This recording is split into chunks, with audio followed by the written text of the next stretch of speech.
Hello guys, welcome to Pika Fiction. So in this video, we will see what if Ash was betrayed by his friends and Cynthia took him in as her lover and apprentice. If you enjoy these kinds of stories, don't forget to show us some love by hitting the like button and subscribing to the channel. Your support means the world to us. Now, let's start the story. Chapter 1, The Shattered Crown. The late afternoon sun cast long, golden fingers across Pallet Town, bathing the familiar green hills in a nostalgic glow. It was a perfect day, the kind of day that felt scripted, a reward for a lifetime of effort. Laughter, bright and unburdened, spilled from the open doors of Professor Oak's laboratory, mingling with the scent of freshly cut grass and the rich aroma of Delia Ketchum's celebratory feast. Inside, the lab had been transformed.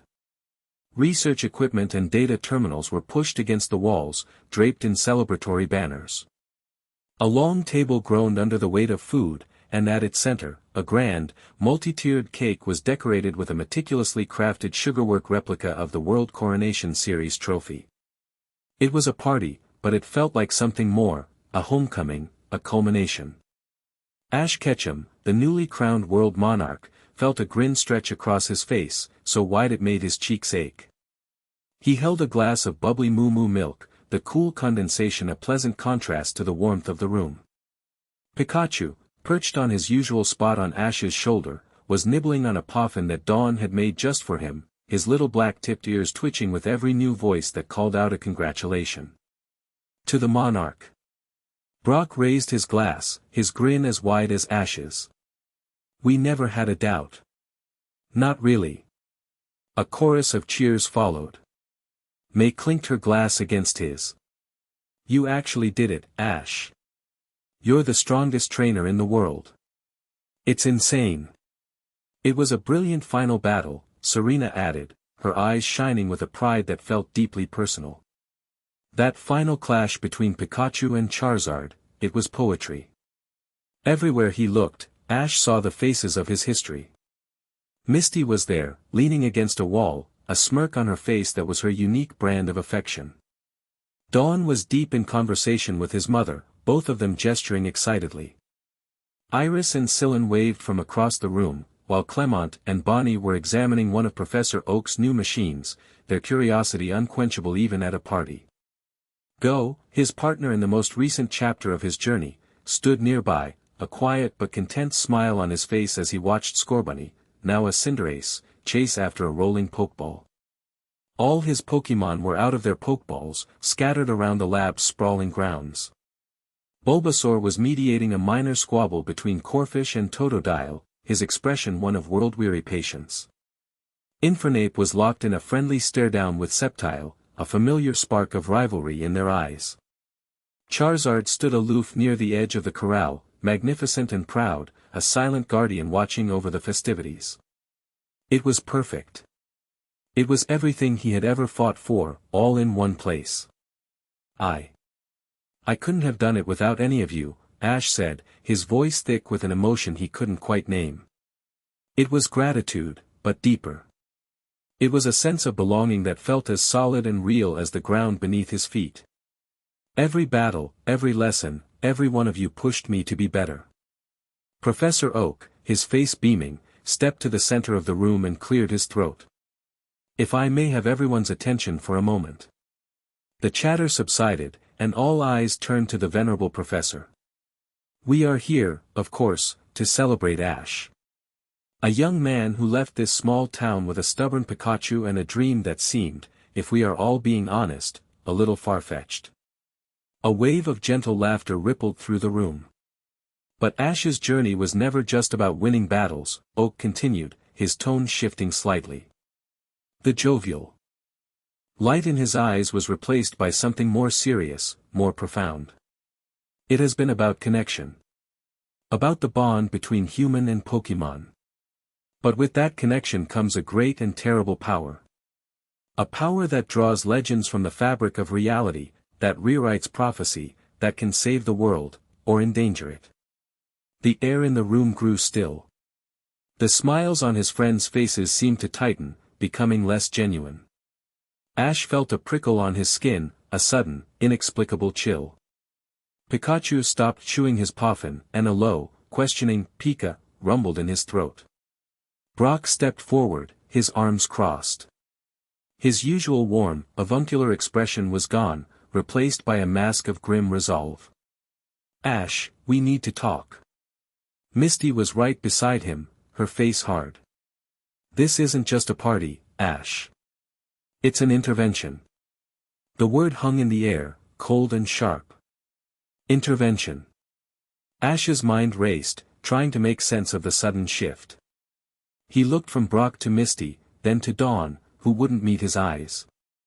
To Serena, whose smile was now just a pained line on her face. Even Go seemed to shrink away, his gaze fixed on the floor. Intervention. For what? Ash asked, his own smile finally faltering. What are you guys talking about? Your power, Ash, Brock said, his voice heavy. Your aura. The bond phenomenon with Greninja. It's not normal. You've always been a magnet for trouble, we used to joke about it.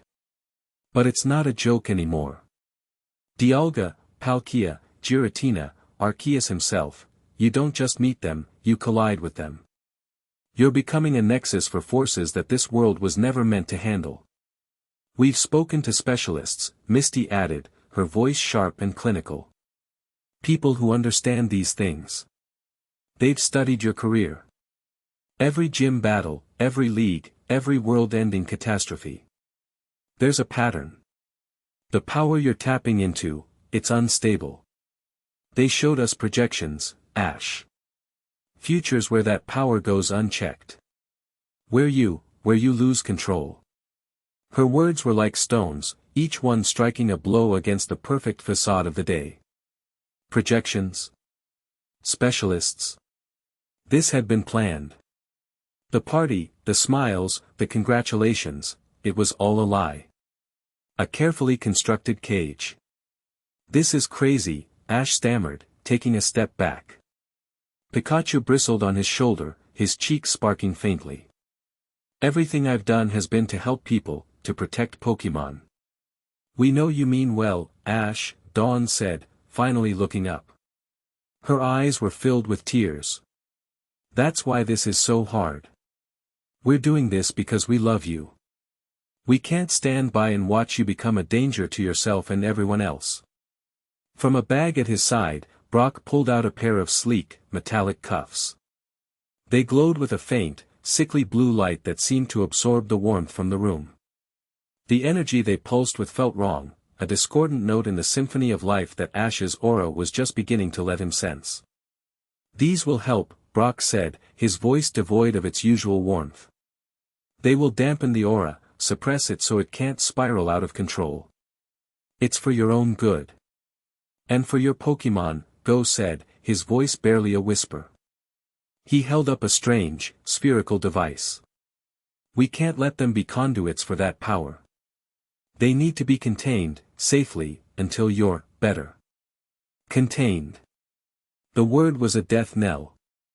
The thought of his Pokémon, his partners, his family, being locked away in some sterile prison, it was a violation so profound it made him physically sick. His gaze darted to the door, calculating the distance. He saw Cinderace and Maze Blaziken subtly shifting, moving to block the exit. The betrayal was absolute. It wasn't an attack from a villain or a rival. It was coming from the very people he had built his life around. The foundations of his world were not just cracking, they were disintegrating into dust. No, Ash said. The word was quiet, but it carried the weight of a monarch's decree.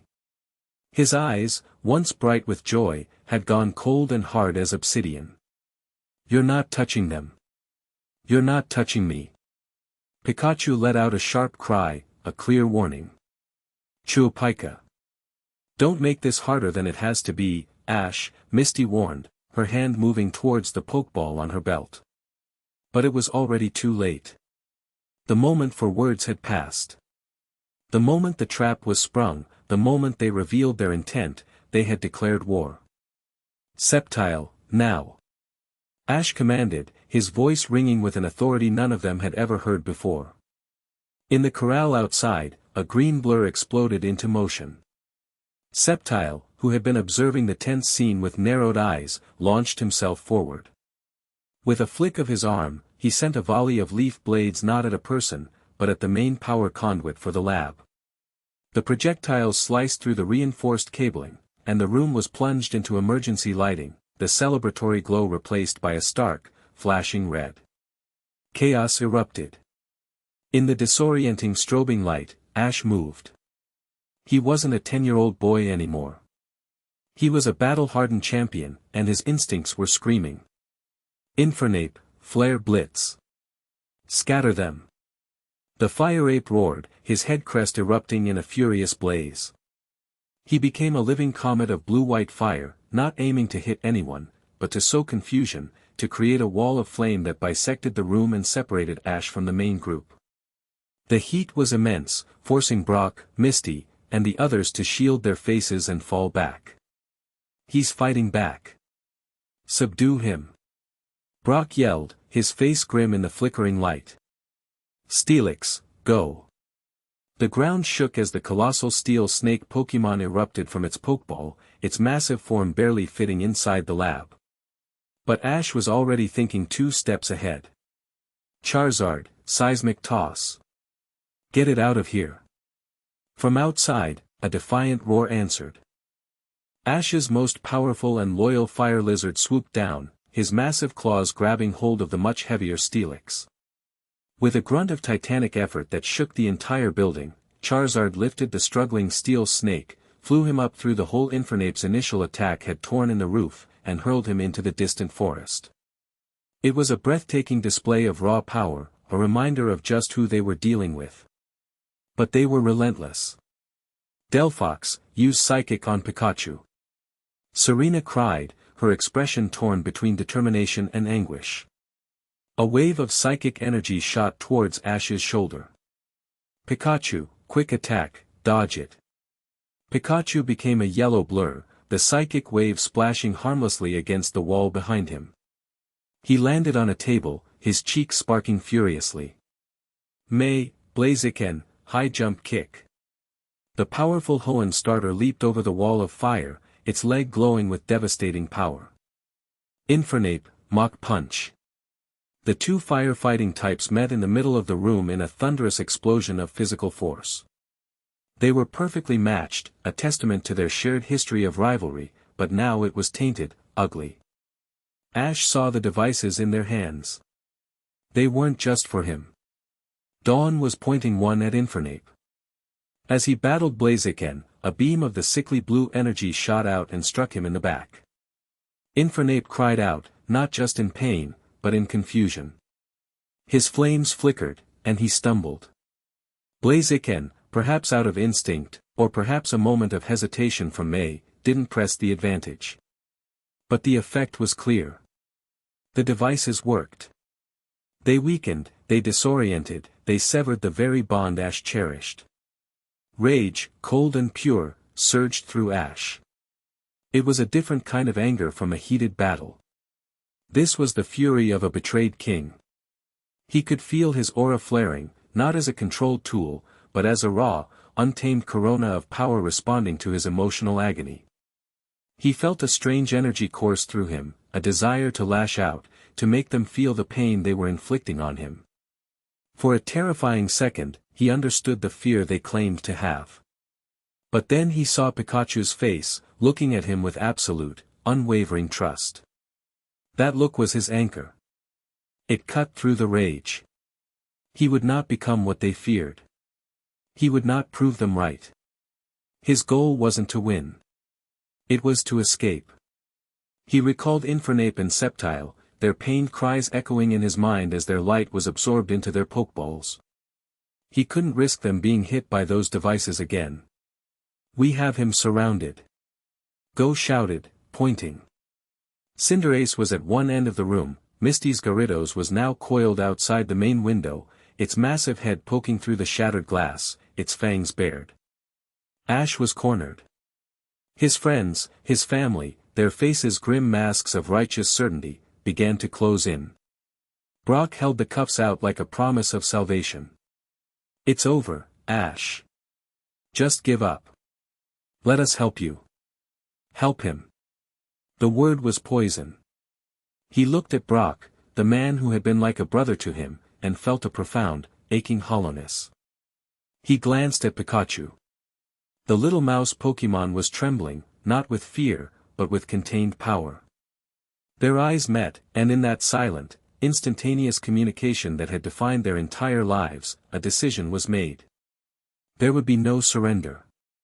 Pikachu, Ash said, his voice quiet but firm. Let them have it. All of it. Pikachu understood. He took a deep breath, his entire small body tensing. The sparks on his cheeks had been a warning. This was the sentence. The air crackled, the emergency lights flickered and died, and a blinding, pure white light began to emanate from Pikachu's body. The stored energy of 1,000 battles, the frustration, the love, the fierce loyalty to his trainer, it all coalesced into a single, desperate gambit. Pika, the others realized what was happening too late. Their eyes widened in panic. Choo! It wasn't a thunderbolt. It was a nova. An unrestrained explosion of electrical energy erupted from Pikachu, not directed at anyone, but outwards in every direction. The lab's remaining systems exploded in showers of sparks. The very air ionized, smelling of ozone and fury. The psychic hold on the air vanished, the ground shook, and everyone, friend and foe alike, was thrown from their feet by the sheer concussive force of the blast. The world was a maelstrom of white light and screaming sound. Through it all, Ash stood his ground, his aura flaring instinctively to form a thin, shimmering shield around him and Pikachu, a testament to the very power his friends sought to contain. The explosion lasted only a few seconds, but it felt like an eternity. When it subsided, the lab was a ruin. Smoke filled the air, and the groans of his former friends were the only sound. The blast had created his opening. With Pikachu now exhausted and clinging weakly to his shoulder, Ash ran. He didn't look back. He couldn't. The sight of them, his friends, lying amidst the wreckage of their betrayal, would break him. He vaulted over a shattered table and burst out of the lab into the fading sunlight. He ran past his mother's house, a place of warmth that was now just a landmark in his escape route. He ran into the familiar woods of Pallet Town, the trees that had been his playground now a hostile territory. He could hear shouting behind him, the sounds of pursuit beginning to organize. They wouldn't give up. He pushed himself harder, his lungs burning, tears he didn't know he was crying streaming down his face and swept away by the wind. He was the world monarch. He was the strongest trainer alive. And he was running, hunted, with only one Pokémon left by his side. The forest was a dark labyrinth, but he knew it better than anyone. He dodged and weaved, using the terrain to his advantage. But he was injured, his arm scraped and bleeding from the blast, and his heart was a leaden weight in his chest. He could feel the pursuit getting closer. He could hear the heavy thud of a Rhyperior's footsteps, the snapping of branches as a Gyarados forced its way through the trees. He broke through into a moonlit clearing, only to see his path blocked. Brock was there, his face streaked with soot, his expression harder than ever. Misty stood beside him, her jaw set. They had cut him off. He was trapped. "It's over, Ash," Brock said, his voice raw. Ash stumbled to a halt, panting, cornered. This was it. The end of the line. Pikachu tried to raise his head, to spark his cheeks, but he was spent. Suddenly, a shadow fell over the clearing, vast and swift. A powerful gust of wind, too sharp and focused to be natural, tore through the trees, making everyone brace themselves. A sound cut through the air, not the cry of a common Pokémon, but a guttural, intimidating roar that promised devastating power. Ash looked up. Descending from the night sky like a meteor was a Garchomp. It landed with a ground-shaking thud that cracked the earth, its sickle-like claws extended, its yellow eyes glowing with predatory intelligence. It positioned itself directly between Ash and his pursuers, a living wall of draconic fury. And then, from the shadows cast by the massive Pokémon, a figure emerged. Tall, elegant, clad in a long black coat over a simple black dress. Long, pale blonde hair flowed over her shoulders, partially obscuring the intricate clips that held it in place. Her expression was unreadable, a mask of calm authority, but her gray eyes took in the entire scene in a fraction of a second, the soot-covered, desperate-looking trainers, the strange, glowing devices they held, and the wounded, cornered world monarch, with his exhausted Pikachu clinging to his shoulder. It was Cynthia. The champion of Sinnoh. She had been en route to Pallet Town to offer her personal congratulations. She had arrived to witness a lynching. She didn't speak. She didn't need to. Her eyes met Brock's, then Misty's. There was no anger in her gaze, no shock. There was only a cold, terrifying disappointment, the look of a true sovereign observing a foolish and ugly squabble. Misty, unnerved but resolute, raised her arm. "Stay out of this, Cynthia. This is for his own good." Cynthia's response was a subtle, almost imperceptible nod to her Pokémon. Garchomp moved. It was a blur of blue and red, faster than anything Ash had ever seen. Before Brock's Rhyperior could even raise its arms, a dragon claw, glowing with emerald energy, struck it in the chest. There was no explosion, just a sharp crack, and the colossal rock type was thrown backwards into the trees, knocked out cold. In the same motion, Garchomp's tail whipped around, and a perfectly aimed stone edge shot out, not at Misty's Gyarados, but at the ground right in front of it, creating a deep fissure that forced the water type back with a startled roar. It wasn't a battle. It was a dismissal. The message was clear: you are not on my level. Do not try. The pursuers froze, stunned by the casual, overwhelming display of power. Cynthia finally walked forward, her heels barely making a sound on the forest floor. She stopped beside her Garchomp, placing a calm hand on its flank, and looked directly at Ash. The coldness in her eyes softened, replaced by something else. Not pity. Something closer to understanding. "They are dealt with," she said, her voice a low, melodic calm in the chaotic aftermath. "For now." She surveyed his ragged condition, the tear tracks on his face, the exhaustion in his posture. "You are not safe here." She extended a hand, not to take anything, but as an offering. "Come with me." It wasn't a question. It was a statement. A lifeline. Ash looked at the hand, then into the eyes of the Sinnoh champion. In her gaze, he saw no judgment, no fear of his power, only an unshakable and quiet strength. She was offering him the one thing his friends had denied him, unconditional sanctuary. The adrenaline that had been fueling him for the last hour finally drained away. The emotional agony, the physical exhaustion, the crushing weight of his entire world collapsing, it all came crashing down at once. His legs buckled. The world swam, the edges of his vision blurring into darkness. The last thing he saw before consciousness fled was Cynthia's face, her expression finally shifting into one of genuine concern as she moved to catch him. He awoke to the scent of salt and the gentle sound of waves washing against a shore. For a moment, he was adrift, unsure of where he was or what had happened. Then, memory returned, a brutal, crushing wave. The party. The betrayal. The fight. The escape. Cynthia. He sat up with a gasp, his heart pounding. He was in a bed, a massive, impossibly comfortable bed with silken sheets that felt cool against his skin. A warm, familiar weight on his chest stirred, and he looked down to see Pikachu, sleeping peacefully, his tiny body rising and falling with each breath.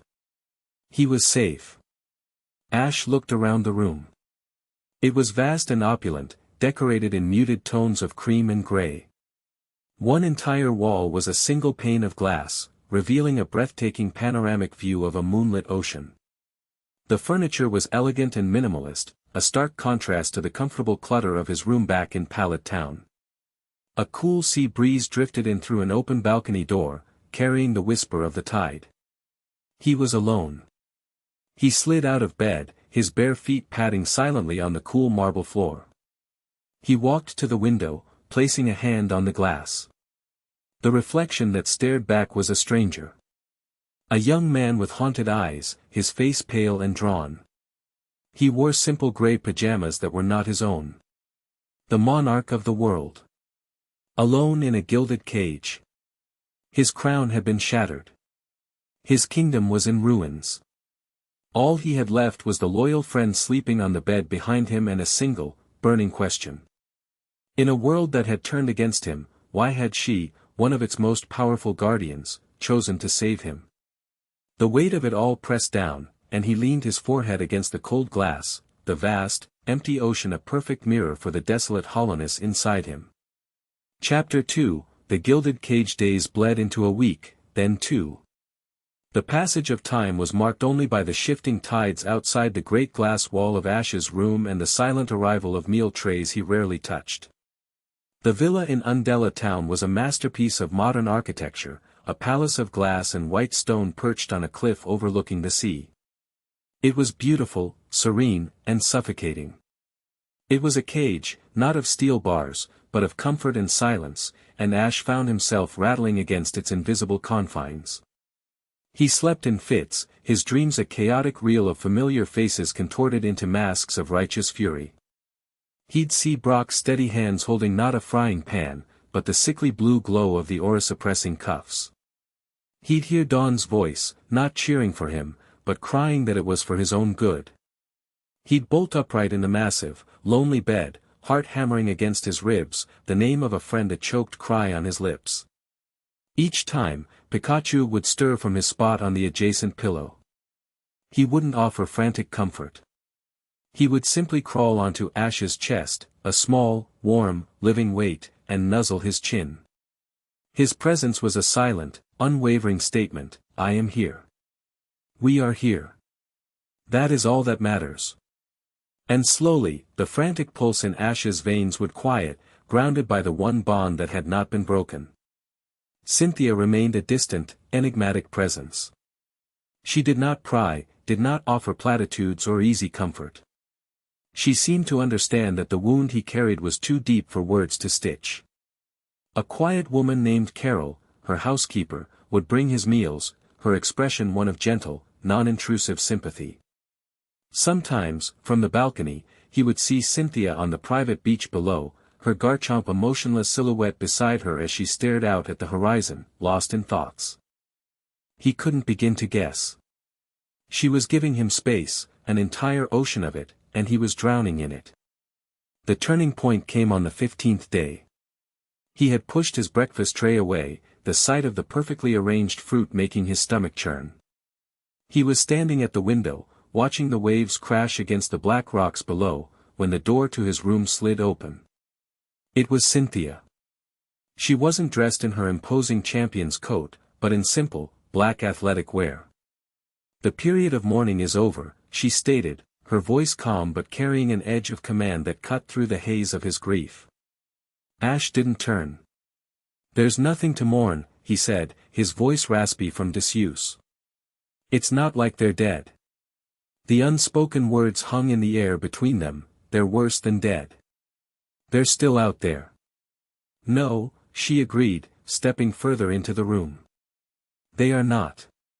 But the boy who trusted them is. Let him rest. The man who must take his place has work to do. She gestured towards the door. My study. 5 minutes. She left without waiting for a reply. It wasn't a request. It was an order from a champion, and despite himself, some deeply ingrained part of him, the part that respected strength and authority, felt compelled to obey. With a sigh that seemed to drain the last of his energy, he pulled on the clothes that had been left for him and followed, Pikachu trotting at his heels, his ears perked with curiosity. Cynthia's study was as impressive as the rest of the villa, but it felt more personal, more alive.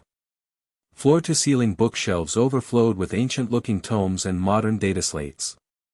Artifacts from various ruins, a shard of modeled pottery from the Sinjo ruins, a stone tablet etched with unknown script, were displayed with academic reverence. In the center of the room, on a low table between two armchairs, sat a finely carved wooden chessboard, the pieces set for a new game. "You know the game?" she asked as he entered. "A little. Clement tried to teach me. He hadn't had the patience for it then. He preferred the visceral, immediate strategy of a Pokémon battle." "Good." She took the seat with the black pieces and gestured for him to take the white. "The first move is yours." He sat, feeling awkward and out of place. He moved a pawn forward 2 spaces, a standard, thoughtless opening. Cynthia mirrored his move instantly. The game proceeded in near silence, the only sound the soft click of wood on wood. Ash played impulsively, aggressively, moving his knights and bishops out to attack. Cynthia's defense was quiet, patient, almost passive. She absorbed his attacks, repositioned her pieces, and built a silent, interlocking wall of threats. Within 20 moves, his queen was trapped, his king was exposed, and his early aggression had left his own defenses in tatters. She checkmated him with a simple move from a bishop he had forgotten about 5 turns ago. He stared at the board, a flicker of his old frustration rising. "Again," he said, his voice a low growl. They played again. And again. And again. Each game followed the same pattern. He would attack, she would defend, and then, like a constrictor snake, her pieces would slowly, inexorably tighten around his until he was forced to concede. She wasn't just beating him, she was dissecting him. After the 4th game, she leaned back, her fingers steepled under her chin. Her gray eyes were analytical, holding no trace of gloating. "You have tremendous offensive instinct," she said, her voice a clinical assessment. "You see an opening and you commit everything to it. It's how you beat Leon's Charizard. You created a single, overwhelming point of pressure that his Gigantamax form could not withstand. It was brilliant. It was also reckless." Ash bristled. "It worked. It worked that time," she corrected smoothly. "Your strategy relies on your opponent making a mistake under pressure, or on your Pokémon's sheer power overwhelming theirs. You leave yourself catastrophically exposed." If Leon had anticipated the countercurrent of electricity and withdrawn Charizard for even a moment, Pikachu would have been a sitting duck, and you would have lost. Your bond with your Pokémon is your greatest weapon. But you swing it like a club. I will teach you to wield it like a scalpel. The directness of her critique was a splash of cold water. No one, not even his rivals, had ever broken down his style so bluntly. They focused on the wins, the dazzling comebacks, the impossible victories. Cynthia saw the flaws that lay beneath them, the gambles that could have so easily ended in failure. "What does this have to do with anything?" he asked, gesturing at the board, at the room, at the whole ridiculous situation. "What's the point? The world thinks I'm a monster.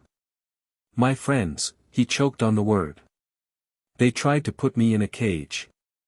"Yes, they did," Cynthia said, her gaze unflinching. "They fear your power because neither you nor they understand it. They see a wildfire and want to smother it. I see a forge, and I intend to give you the tools to shape the flames." She stood up. "Come. The first lesson does not take place at a chessboard." She led him down to the private beach. The midday sun was warm, and a gentle breeze blew in off the water. Her Garchomp was there, meditating on a flat rock, looking as immovable as a mountain. "Close your eyes," she commanded. Ash hesitated, then obeyed. The darkness behind his eyelids was a welcome relief from the bright sun. "The power your friends fear, the aura, is not some mystical energy you command," she explained, her voice seeming to come from all around him. "It is a part of you. It is the energy of your own life force, your will, your spirit. For most, it is a quiet stream. For you, it is a raging river. You've spent your life allowing it to overflow its banks in moments of extreme stress. The bond phenomenon with Greninja was a prime example. You didn't control it, you were swept away by it." She walked around him, her footsteps silent on the sand. But you cannot control a river by damming it up, as your friends wish to do. You learn its currents. You feel its flow.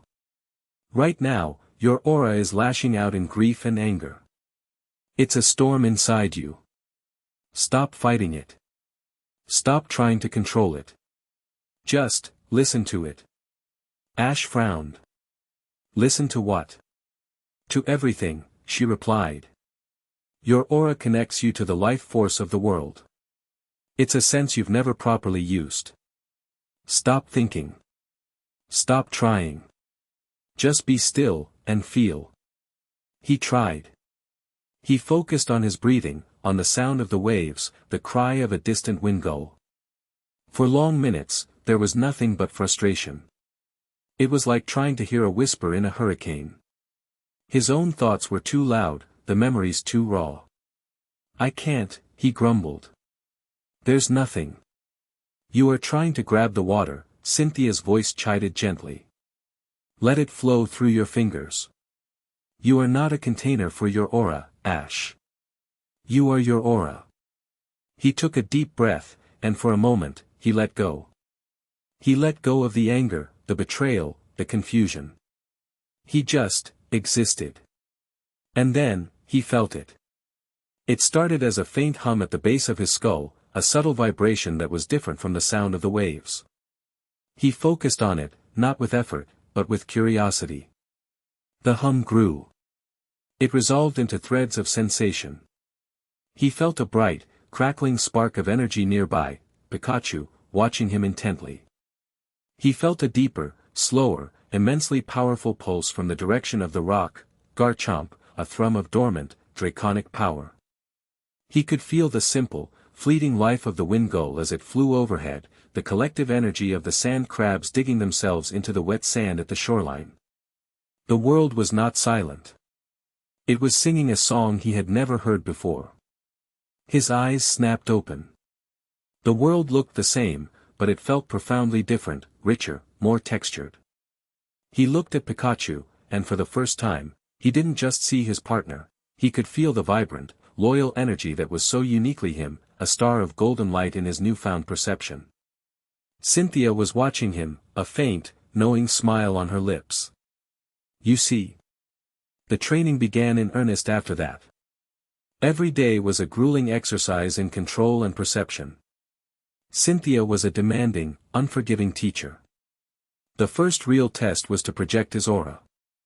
She placed a small, smooth stone on the sand a few feet in front of him. Your aura is an extension of your will, she instructed. Create a barrier around that stone. Do not let the waves touch it. Ash focused, drawing on that inner river of power. He visualized a wall, a shield of blue energy. A faint shimmer appeared in the air around the stone, but as the next wave washed in, it collapsed like mist, and the stone was swept away. Your will is unfocused, Cynthia critiqued immediately. You are asking the aura to do something. You must command it. It is not separate from you. That barrier is your own spirit made manifest. If you doubt, it will falter. He tried again. And again. For hours, he stood there, sweat beading on his brow, as wave after wave washed away his failures. Frustration mounted, and he could feel his control slipping, the aura flaring with his anger. He was about to give up when Cynthia stepped in front of him. Watch, she said simply. She stood at the water's edge as a much larger wave, a swell from the deep ocean, began to roll in. She didn't move. She simply held out a hand, palm open. A barrier of shimmering, pale blue energy materialized in front of her. It looked no more solid than a heat haze, but when the wave crashed against it, it did not break. The water parted around the shield as if striking a wall of solid diamond, a torrent of white foam surging past. On either side of her. She stood in a pocket of perfect calm, untouched. When the wave receded, the barrier vanished without a trace. Ash stared, dumbfounded. The sheer, effortless control was unlike any power he had ever witnessed. It wasn't flashy or explosive. It was absolute. That image, of her standing serene amidst the chaos, became his goal. He spent the rest of the day practicing, his frustration replaced by a grim determination. By sunset, he managed to create a barrier that held against a small wave for 3 seconds before shattering. It was a tiny victory, but it felt more significant than any badge he had ever won. The evenings were a different kind of training. They would sit in her study, sometimes playing chess, sometimes poring over ancient texts about the legends of Sinnoh and the nature of Aura. It was during these quiet hours that the walls around him, and around her, began to come down. One night, while reading a passage about the guardians of the lakes, he finally spoke of what truly haunted him. "It was the way they looked at me," he said, his voice low, his eyes fixed on the page but seeing something else entirely. "After all of it. After everything we'd been through. They weren't angry. They weren't sad. They just looked at me like I was a problem to be solved. A sick Pokemon that needed to be put down. It was Brock. And Misty. They were my first friends on this whole journey." His voice broke. How could they do that? Cynthia put down the scroll she was reading. She didn't offer empty reassurances. She waited. "I keep thinking," he continued, "if my power is so dangerous, maybe they were right. Maybe I am a monster." She rose from her chair and walked over to him. She placed a hand on his shoulder, her touch firm and steady. "Look at me, Ash." He reluctantly lifted his gaze from the book to meet her gray eyes. "A monster is defined by its choices, not its power," she said, her voice soft but firm. "They made a choice based on fear. They chose to betray you rather than trust you. The nature of your power is not yet written. You, here, now, are the one who chooses what it will become. Their fear does not have to be your reality." Her words, and the simple, grounding pressure of her hand on his shoulder, cut through the poison of his self-doubt. He felt a wave of gratitude so intense it was dizzying. He found himself looking at her, really looking at her, not as a champion or a mentor, but as a person. The faint lines of fatigue around her eyes, the way her hair caught the lamplight, the quiet strength that seemed to radiate from her. "Why?" he asked, the question that had been burning in him since he woke up in her villa. "Why are you doing this? You're the Sinnoh champion. Helping me makes you a target."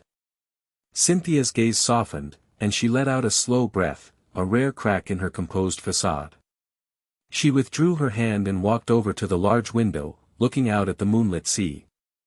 "Do you know what it's like to be a champion, Ash?" she asked, her back to him. "Everyone you meet either wants something from you or wants to take something from you. They challenge you, hoping to claim your title. They flatter you, hoping to gain your favor. They see the power, the position, the legend." She paused, and her voice dropped slightly. "They see the champion. They rarely see Sharona." It was the first time he had ever heard her given name. The intimacy of it struck him. "For years," she continued, "I have studied the myths of our world. The connection between humans, Pokemon, and the legends that shape our reality. I believe that bond is the most important thing in the world. And then I saw you. A boy who didn't just battle legends, but befriended them. Who didn't just wield power, but embodied a connection I had only ever read about. And then I saw your oldest friends, the people who should have understood that bond better than anyone, try to sever it out of fear." She turned to face him, her expression one of profound, steely conviction. "I am not helping you because you are the world monarch. I am helping you because what they tried to do to you was wrong. It was a desecration. And I will not stand by and allow fear to extinguish the brightest light I have seen in a very long time." In that moment, the last of the ice around Ash's heart began to melt. He was not just her project. He was not a weapon she was forging. She saw him. The training intensified. He learned to weave his aura into his own movements, practicing on the beach by dodging surprise attacks from Cynthia's Lucario. He became faster, his reflexes sharpened to a razor's edge, moving with a fluid grace he'd never possessed. He learned to sense not just the presence of others, but their intent, a faint shift in their aura that preceded an attack. One night, the nightmares returned with a vengeance. He was back in the lab, but this time, when Pikachu unleashed the blast, it didn't stop. It grew, consuming everything, the lab, Pallet Town, the whole world, while his friends' voices screamed his name, a chorus of accusation. He thrashed in his bed, a strangled cry escaping his lips, his own aura flaring wildly, uncontrollably, in his sleep. The door to his room slid open. Cynthia stood there, drawn by the disturbance. She saw him, caught in the throes of the nightmare, the very air around him shimmering with raw, untamed power. She didn't hesitate. She walked to his bed, placed her hands on his shoulders, and leaned in close, her voice a firm, steady anchor in the storm of his mind. Ash. Center yourself. It is a memory, not a reality. Feel the current. Do not let it carry you away. Guide it. She began speaking in a low, rhythmic cadence, a string of ancient Sinnoh phrases. It wasn't a language he understood, but he felt the meaning in his aura. It was a chant of calming, of centering, of control. He focused on her voice, on the cool, steady pulse of her own aura flowing through her hands into him. It was a stark contrast to his own chaotic energy, hers was a deep, calm, endless ocean. He instinctively latched onto it, and slowly, painstakingly, began to match its rhythm. The raging river within him began to quiet, the storm receded. He awoke, panting and drenched in sweat, to find Cynthia kneeling beside his bed, her hands still on his shoulders, her face inches from his. The concern in her eyes was genuine, unguarded. The proximity, the intimacy of the moment, the raw vulnerability of it all, hung in the air between them. He could feel the steady beat of her heart through the connection of their auras. He saw her gaze flicker down to his lips, and his own breath hitched. The world seemed to shrink to the space between their faces. Then, as quickly as it appeared, the moment passed. She pulled back, her composure returning like a mask. The control holds, even in sleep, she said, her voice regaining its professional tone, though a faint flush colored her cheeks. Good. She stood and left, leaving him alone in the quiet room, his heart still pounding for an entirely different reason. Weeks turned into a month. The broken boy who had arrived at the villa was gone. In his place stood someone new. He was leaner, harder, his eyes holding a sharp, focused intelligence that had replaced the haunted look.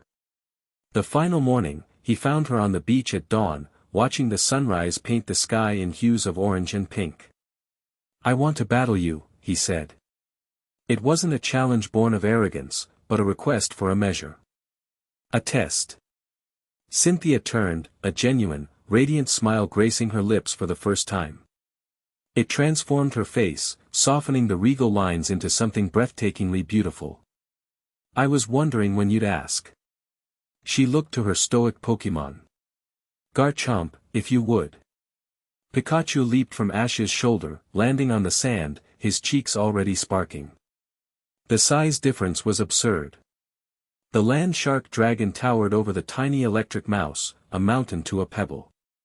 "Begin," Cynthia said simply. Ash didn't shout a command. He closed his eyes for a second, feeling the world around him. He felt Garchomp's immense power, a dormant volcano. He felt the dampness of the sand, the salt in the air. He opened his eyes, and his gaze met Pikachu's. "Now." The command was unspoken, a pure transmission of intent through their bond. Pikachu shot forward, not with a quick attack, but with agility, a blur of yellow. Garchomp's eyes narrowed, tracking him. "Dragon Rush," Cynthia commanded, her voice casual. Garchomp roared and became a speeding comet of draconic energy. In the past, Ash would have met it head-on. Now, he saw it differently. He felt the surge of aura, the path of the attack. Left. Use the wave. Pikachu veered sharply, his feet splashing in the surf as he dodged the attack by a hair's breadth. Garchomp overshot, its momentum carrying it down the beach. Electroweb on the sand. Pikachu spun and fired, not at Garchomp, but at the wet sand where it was turning. The sticky electric net spread out, and Garchomp, for all its power, found its feet momentarily tangled. It wasn't much, but it was the opening Ash needed. Volt Tackle. Full power. Pikachu became a sphere of crackling, destructive electricity, slamming into Garchomp's side. The dragon roared in pain and surprise, stumbling from the force of the blow. It was the first solid hit he had ever landed on her ace. Cynthia's smile widened. Impressive. She didn't seem concerned. Garchomp, use its momentum. Brick break. As Pikachu rebounded from the Volt Tackle, still in mid-air, Garchomp spun with impossible speed. Its fin glowed with fighting energy and it swatted Pikachu out of the air. Pikachu hit the sand hard, rolling several times. Up. Iron tail on the ground. Pikachu pushed himself up, his tail glowing like polished steel. He slammed it into the wet sand, sending a massive spray of water and mud directly into Garchomp's face, blinding it for a crucial second. Now, Pikachu. Thunderbolt. Pikachu unleashed a massive bolt of lightning, and with Garchomp's vision obscured and its feet still damp, the attack hit with its full, devastating force. Garchomp bellowed, electricity coursing over its powerful body. For a moment, Ash thought he had done it. Enough, Cynthia said, her voice still calm, but with a new layer of intensity. Dragon Claw. Through the dissipating cloud of steam and electricity, a single claw, glowing with terrifying green energy, shot out. It moved faster than Ash's aura-enhanced senses could fully track. It struck Pikachu squarely, and the little mouse Pokémon was thrown backward, landing in a heap at Ash's feet, knocked out cold. The battle was over. Ash stood there, panting, looking down at his fallen partner. He had lost. It wasn't even close. But he didn't feel defeated. He felt alive. He had fought with control, with strategy, with a synergy that went beyond shouted commands. He had landed clean hits on a champion's ace. He had made her work. He knelt and gently scooped Pikachu into his arms, holding him close. "You were amazing, buddy," he whispered. When he looked up, Cynthia was standing before him, Garchomp now resting placidly at her side. The analytical look was gone, replaced by one of deep, undisguised pride. "He is no longer just a victim," she said, her voice resonating with satisfaction. She looked at Ash, her gray eyes meeting his, and the connection between them was palpable, a bond forged in trauma, tempered in training, and now, solidified in mutual respect. "The lesson is over." She offered him a hand to help him up. He took it, her grip firm and warm. "Now," she said, her smile turning sharp and focused, "the work begins."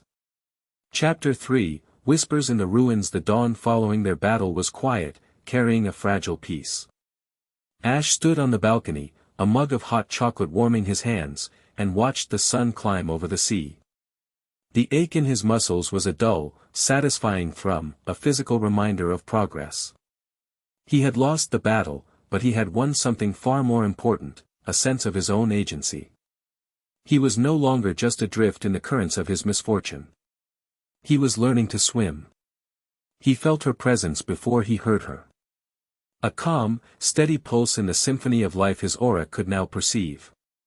Cynthia stepped onto the balcony, holding a sleek, silver data slate. Her expression was one of intense focus. "I have it," she said, her voice cutting through the morning calm. She gestured for him to come inside. In her study, the source of their problems lay disassembled on a velvet cloth. The resonance nullifier, as Cynthia had dubbed it. Even in pieces, the device gave off a foul, discordant energy that grated on Ash's senses like nails on a chalkboard. "Your description of the energy was key," Cynthia explained, pointing to a waveform pattern on her data slate. "It's not a technology one recognized, because it's not purely technological. It's biomechanical. This microprocessor, she indicated a tiny, iridescent chip with the tip of a stylus, doesn't just run code. It's bonded with crystallized essence from a psychic-type Pokémon, likely a deceased one. It's designed to generate a frequency that violently disrupts the harmonic resonance between a trainer and their Pokémon, and, in your case, the flow of aura itself. Ash grimaced. The idea of using a Pokémon's remains in such a way felt like a deep and profound sacrilege. Who would make something like this? The energy signature is a modified match for a project that was officially shut down over a decade ago, Cynthia continued, swiping to a new screen. It showed a corporate logo he recognized, the Devon Corporation, Stephen Stone's family company. It was a theoretical R&D branch called the Mythos Containment Project. The official brief was to develop non-lethal methods for pacifying rampaging legendary Pokémon. The project was deemed too volatile and ethically unsound. It was defunded, and the lead researcher, a Dr. Eris Thorne, was dismissed. So he just kept going on his own. Ash surmised. It appears so. After his dismissal, Dr. Thorne founded a private organization. A very discreet, very well-funded one. She brought up another file. It was a website for a group called the Celestic Antiquarian Society. The page was filled with dry articles about pottery shards and linguistic drift in ancient Sinnoh dialects. It looked utterly benign. He listed his headquarters in Celestic Town. He's hiding in plain sight, under the guise of a historian. Celestic Town, Ash mused. All the myths about Dialga and Palkia, it's the perfect place to research the kind of power you want to control. He felt a cold knot form in his stomach.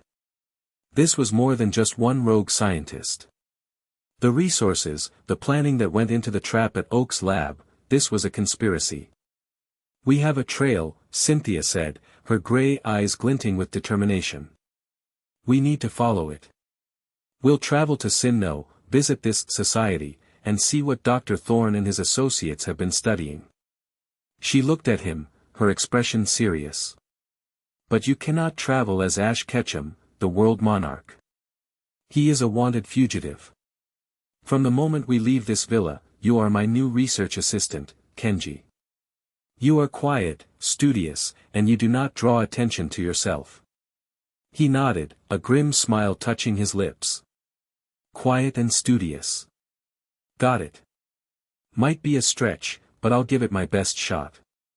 Their journey to Sinnoh was a study in stealth and tension. They took a private jet from Undella to Lily Cove City, then a commercial sea-lane freighter to Canalave City, a slow, anonymous vessel lost among dozens of others. They traveled light, with only backpacks and their most essential Pokémon partners in their Pokeballs. Ash kept Pikachu out, but nestled inside his jacket, a warm, secret presence. The disguise was simple, plain clothes, glasses with non-prescription lenses for Ash, and a story about being graduate students researching regional variations in creation myths. On the long, overnight journey across the sea, they stood on the deck, the salty wind whipping at their hair. The moon was a silver sliver in the inky sky. Are you nervous? Cynthia asked, her voice low enough not to carry to the few sailors milling about. Not about a fight, Ash admitted, watching the dark water churn below. I'm nervous about what we'll find. What if they really believe they're the good guys? Brock, Misty, all of them. They looked so sure. If this Dr. Thorne can convince them, how many others has he convinced? Ideology can be a more powerful weapon than any Pokémon, Cynthia acknowledged. Fanatics are dangerous not because they are evil, but because they are certain. They believe their actions are justified, and that makes them relentless. She glanced at him, her expression softening. But certainty is brittle, Ash. It shatters when confronted with a truth it cannot deny. Our job is to find that truth. He found himself relaxing in her presence. Her calm was an anchor. In the shared solitude of the journey, a new dynamic was forming. They were no longer just mentor and apprentice. They were partners, equals in a war no one else knew was being fought. The gilded cage of her villa had been replaced by the vast, open danger of the world, and paradoxically, he felt freer than he had in weeks. Celestic Town was like stepping into the past.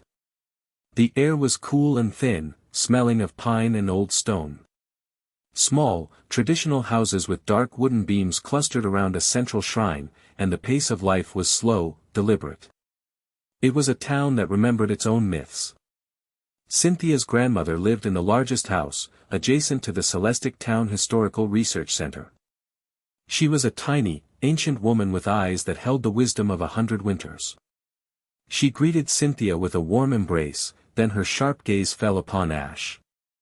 He bowed his head respectfully, introducing himself as Kenji. The old woman looked from him to her granddaughter, a knowing look in her eyes. "A research assistant," she said, her voice a dry rustle of leaves. "This one has fire in his heart, Sharona. He is no book reader." Cynthia smiled faintly. "He is a quick study, grandmother. We are here investigating a group that passed through recently. The Celestic Antiquarian Society." Her grandmother's expression soured. "Them? Yes. They were here a month ago. Men in sharp suits who did not belong in a place like this. They asked for access to the forbidden archives. The scrolls that speak of the calamitous times, before the great pacts were made." "What were they looking for?" Cynthia pressed. "They were obsessed with the stories of humans who could command power beyond mortal means," she explained, leading them into the research center, a hushed, dusty building filled with artifacts. She unlocked a heavy wooden chest and drew out a series of fragile, yellowed scrolls. They spoke of them as aberrations, as sicknesses in the fabric of the world. They were particularly interested in these. She unrolled a scroll. The script was archaic, but the illustrations were chillingly clear. They depicted human figures wreathed in brilliant light, standing beside Pokémon of immense, legendary scale. But the text beside them, which Cynthia began to translate in a low voice, was not one of celebration. "And in the age of chaos, there arose those who were bridges to the origin," she read, her finger tracing the ancient characters. "Their souls were conduits for the creators, for the masters of time, space, and the world between. They were the origin bearers, whose will could reshape the land and sky." She paused, her eyes darkening. "But mortal hearts are fragile vessels for divine power. For every world saved, another was shattered by grief or rage. And so, a covenant was sworn in shadows. An order dedicated to the culling, to sever the bridge before it could collapse the worlds it connected." Ash felt a chill run down his spine. Origin bearer. The culling. It was a history of him, written 1,000 years before he was born. A death sentence, codified as a sacred duty. "They took copies of everything related to the culling," Cynthia's grandmother said, her voice grave. "And they asked for the clearest path to the summit of Mount Coronet. To the spear pillar." Cynthia and Ash exchanged a look. Their quiet investigation was over. This was a direct path to the heart of the matter. "Thank you, grandmother," Cynthia said, her voice tight. "We know where we have to go." The climb up Mount Coronet was arduous. The weather grew colder, the path more treacherous, and the air thinned until each breath was a conscious effort. A strange energy permeated the mountain, a low hum that made Pikachu's fur stand on end and set Ash's aura on edge. It felt like walking through a place where reality was stretched thin, where the veil between worlds was gossamer. They reached the spear pillar as dusk was falling. The ruins stood stark against the twilight sky, a series of broken columns and a raised dais that seemed to scrape the heavens. It was a place of immense, ancient power. The air was heavy with it. "They were here," Ash said, closing his eyes and extending his senses. His aura training had made him acutely sensitive to such things. "I can feel the residue. That same, sick energy from the nullifiers. It's faint, but it's pooled around the base of the pillars. They were trying to draw power from this place," Cynthia murmured, her hand resting on the hilt of a pokeball. "Or preparing it for something." The first attack came without warning. Ash's aura screamed a silent alarm a split second before it happened. "Cynthia, look out!" He tackled her, pushing her to the ground behind a fallen column. A fraction of a second later, the spot where she had been standing erupted as a concentrated beam of psychic energy slammed into it, pulverizing the ancient stone. They scrambled to their feet, their backs against the column, hearts pounding. From the shadows of the ruins, figures emerged. 5 of them, clad in dark, tactical gear that bore no insignia. Their faces were hidden by polarized visors. They moved with a chilling, synchronized efficiency. "Hostiles identified," a synthesized voice echoed from one of the figures. "The Origin Bearer and the Sinnoh Champion. Priority target, the Champion's Garchomp. Deploy Nullification Field." 4 small, spider-like drones detached from their backs and scurried to form a perimeter, projecting a visible dome of that sickly blue energy around the central platform. Inside that field, Ash could feel his connection to his own aura waver, the world's song turning into painful static. "They're trying to box us in," Cynthia yelled, her composure unbroken. She hurled a pokeball. "Spiritome, go!" The keystone with its ghostly appendage appeared, cackling as it phased into existence. Simultaneously, one of the operatives sent out a powerful-looking Pangoro. "Weevil, throat chop on the Spiritome," another operative commanded. A weevil burst from its ball, its claws glowing with dark energy, moving to silence Cynthia's ghost type before it could use any sound-based moves like Pain Split. "Pikachu, Volt Tackle on the weevil." Ash countered instantly. Pikachu shot forward, a bolt of living lightning. But a third operative was ready. "Bronzong, Trick Room." The world seemed to warp for a moment as the Bronzong's eyes glowed. The very laws of speed were inverted. Pikachu, now the slowest thing on the field, was left exposed as the lumbering Pangoro charged, its fists glowing for a hammer-arm, Spiritome, Will-O-Wisp on the Pangoro. Cynthia commanded, adapting instantly. A ball of purple fire shot out, latching onto the fighting type and inflicting a burn that would sap its strength. Now, Shadow Sneak. Spiritome's shadow stretched and shot forward, striking the slowed Pikachu and knocking him out of the path of the hammer arm just in time. It was a brilliant, selfless play, using a priority move that ignored the Trick Room to save her partner's Pokémon. These were not grunts. They were an elite unit, their team composition and move choices designed specifically to dismantle a champion's team. Ash adapted. He wasn't just a spectator giving orders anymore. He was a part of the battlefield. Closing his eyes, he ignored the chaos and focused his aura, pushing past the nullification field's interference. He could feel the operative's intent, the flow of the battle. "Cynthia, Magnezone behind the north pillar. They're trying to trap Lucario if you send him out," he shouted. Cynthia's eyes widened slightly in surprise at his perception, but she nodded. "Spiritome, Dark Pulse, General Sweep." A wave of dark rings pulsed outwards, forcing the operative's Pokémon to momentarily reposition. The battle was a whirlwind of strategy and power. Pikachu, hampered by Trick Room, fought cleverly, using his small size to lay Electro-Ebb traps. Spiritome was a phantom of disruption, burning, confusing, and striking from the shadows. But the operatives were relentless, their coordination perfect. Then Cynthia decided the time for defense was over. "Garchomp, this ends now," she declared, throwing her final Pokeball. Her ace appeared with a roar that shook the very foundations of the spear pillar. The Pangoro and Weevil instinctively flinched back from the sheer presence of the pseudo-legendary. "Target the Garchomp. Focus fire," the lead operative commanded. "Alakazam, Psychic. Weevil, Ice Shard." The attack streaked towards Garchomp.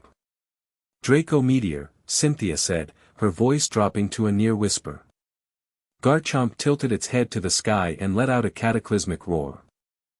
A sphere of brilliant orange energy formed in its maw and shot into the sky, where it exploded into a volley of smaller, devastating meteors. The psychic and ice shard were obliterated, and the entire area was bombarded. The operatives recalled their Pokémon in a panic, diving for cover as the ground around them erupted. In the chaos of the meteor storm, Ash saw it. A flash of movement from a blind spot.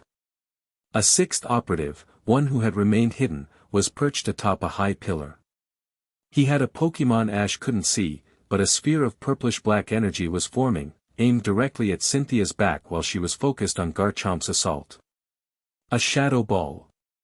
A killing blow. There was no time to shout a warning, no Pokémon in position to intercept. My turn. Ash didn't think. He acted. He poured his aura into his legs, the training on the beach kicking in with desperate instinct. He moved, faster than he ever had in his life. The world became a blur of motion as he crossed the 10 feet between them in a single bound.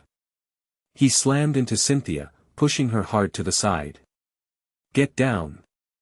He felt a searing, cold impact in his shoulder. It wasn't physical. It was an energy that felt like it was trying to extinguish his very spirit. The shadow ball, not at full power but still potent, threw him to the ground. He landed hard, his head cracking against the stone, the world spinning into a dizzying kaleidoscope of pain. Ash, he heard Cynthia cry out, her voice filled with a panic he had never heard from her before. The last thing he saw was her face, her perfect composure shattered by genuine fear, as her Garchomp, enraged, turned and unleashed a dragon claw that cleaved the pillar the hidden sniper was on in two. He came to with a groan, the side of his head throbbing.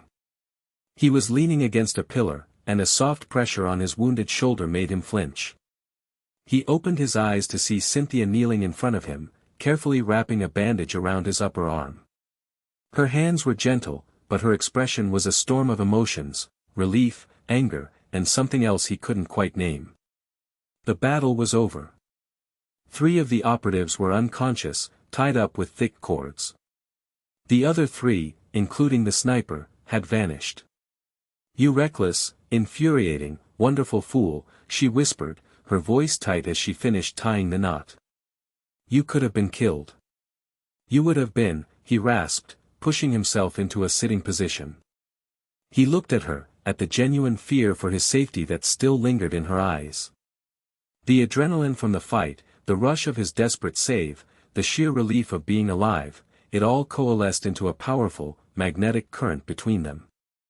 The ruins of Spear Pillar, humming with the energy of creation, faded into the background. The world shrank to the space between their faces. He saw her gaze drop to his lips. He leaned in, drawn by an undeniable force. She met him halfway, her eyes fluttering shut. Their lips were a breath away from meeting, a moment pregnant with all the unspoken feelings that had grown between them in the fires of betrayal and training. A low groan from one of the captured operatives shattered the spell. They both pulled back as if burned, a flush rising on Cynthia's cheeks. She quickly stood up, her mask of composure sliding back into place, though her hands trembled slightly. We need to get answers. They dragged the lead operative to the center of the dais. He was defiant, his jaw set, his eyes behind the visor burning with hatred. You can't stop us, he spat. The world must be balanced. The age of aberrations is over. Cynthia began to question him, her voice cold and logical, dissecting his ideology, but he remained silent, a true believer. Ash, wincing as he stood, hobbled over. He looked down at the man, but he didn't feel anger. He felt a strange, hollow pity. He closed his eyes, ignoring the throbbing in his head, and reached out with his aura. He felt the man's conviction, a shield of righteous certainty. But beneath it, he felt something else.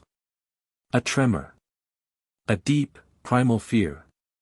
The same fear he had seen in Brock's eyes. You're afraid, Ash said, his voice quiet. The operative flinched. You've been shown a future of fire and death, haven't you? A world destroyed by people like me. And you've been told that your actions are the only thing that can prevent it. The man's composure finally cracked. The origin bearers are a sickness. A plague on this world. We are the cure. And what is the name of this cure?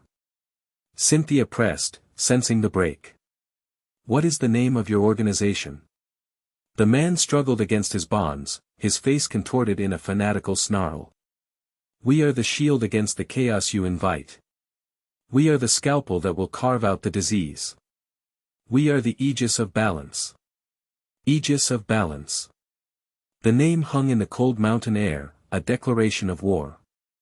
They finally had a name for the shadow that had been hunting them. It was not a group of rogue scientists. It was an order, an army, with an ideology as ancient and unyielding as the stone beneath their feet.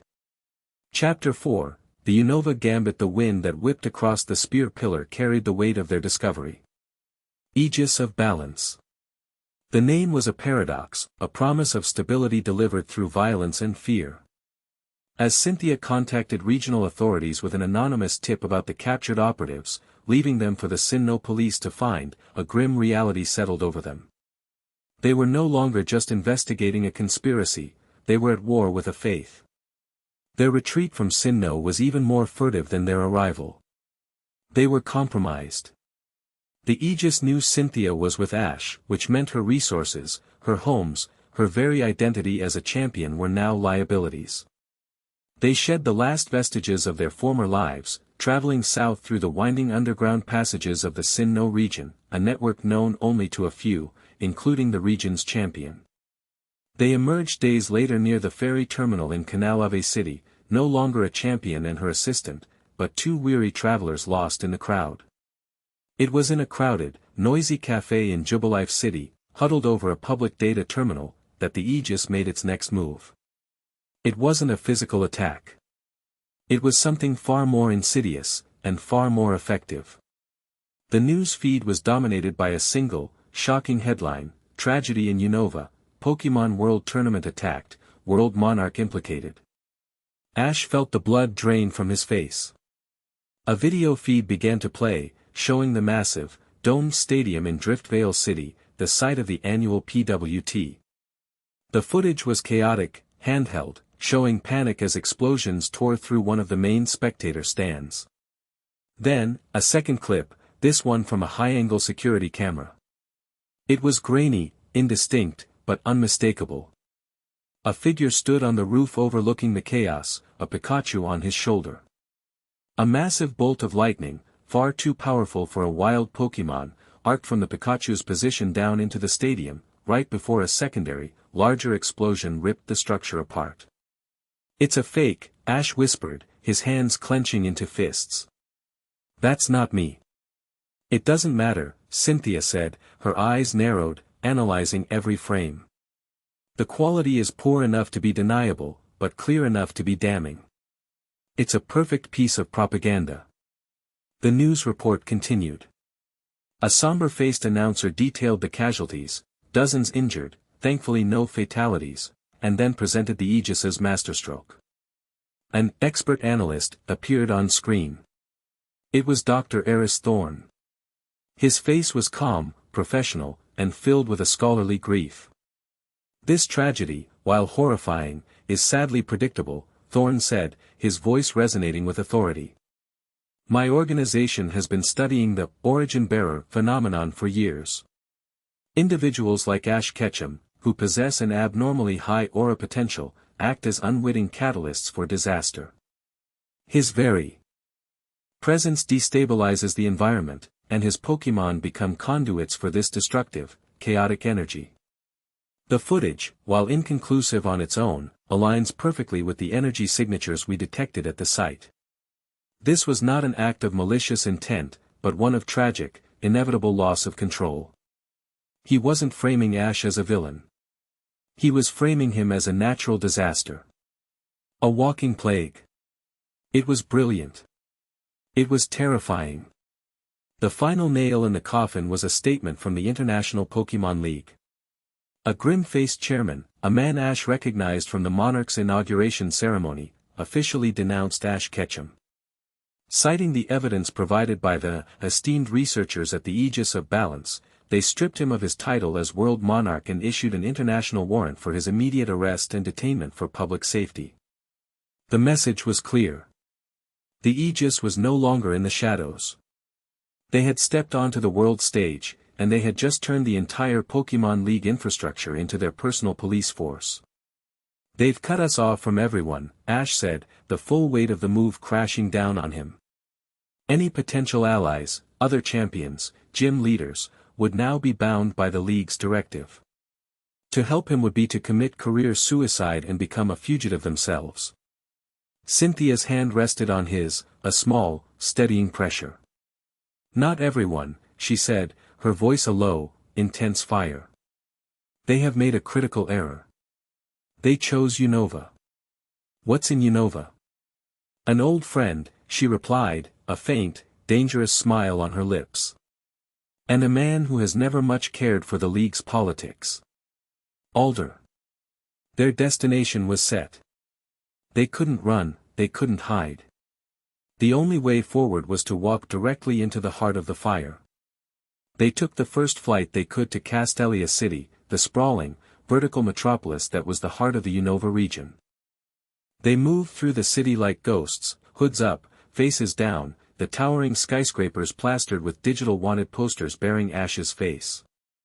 The world monarch was now the world's most wanted man, his heroic image replaced by a grainy security still of a boy on a roof, orchestrating destruction. They found refuge in a cramped, dusty apartment in one of Castelia's grimy back alleys, a safe house Cynthia had maintained for years under a false identity. It was a far cry from her villa, but it was secure. From there, Cynthia reached out through encrypted channels.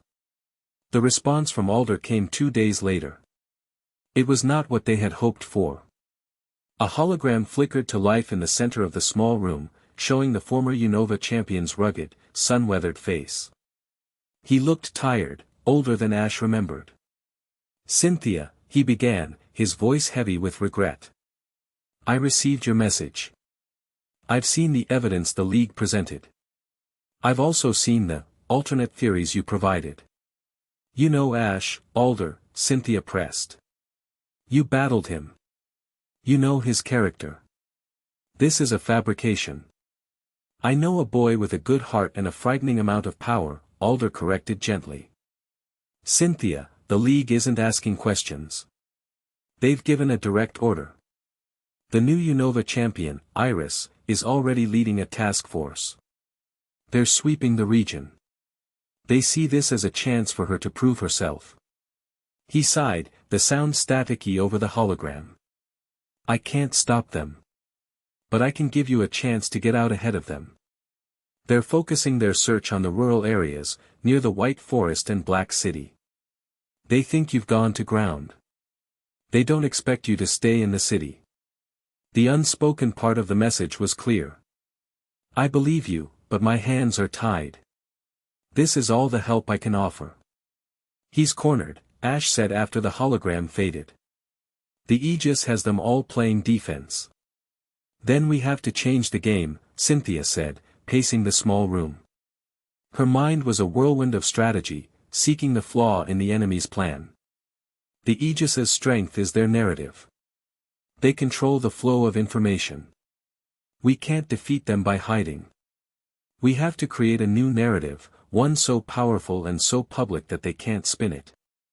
"How?" Ash asked. "Every camera in the world is looking for a villain. Then we give them a hero," she replied, her eyes locking onto his.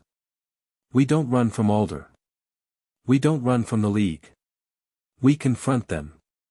Publicly. We force a situation where your true character is put on display for the entire world to see." Her gaze drifted to the window, towards the gleaming, needle-like towers of Castelia City's central business district.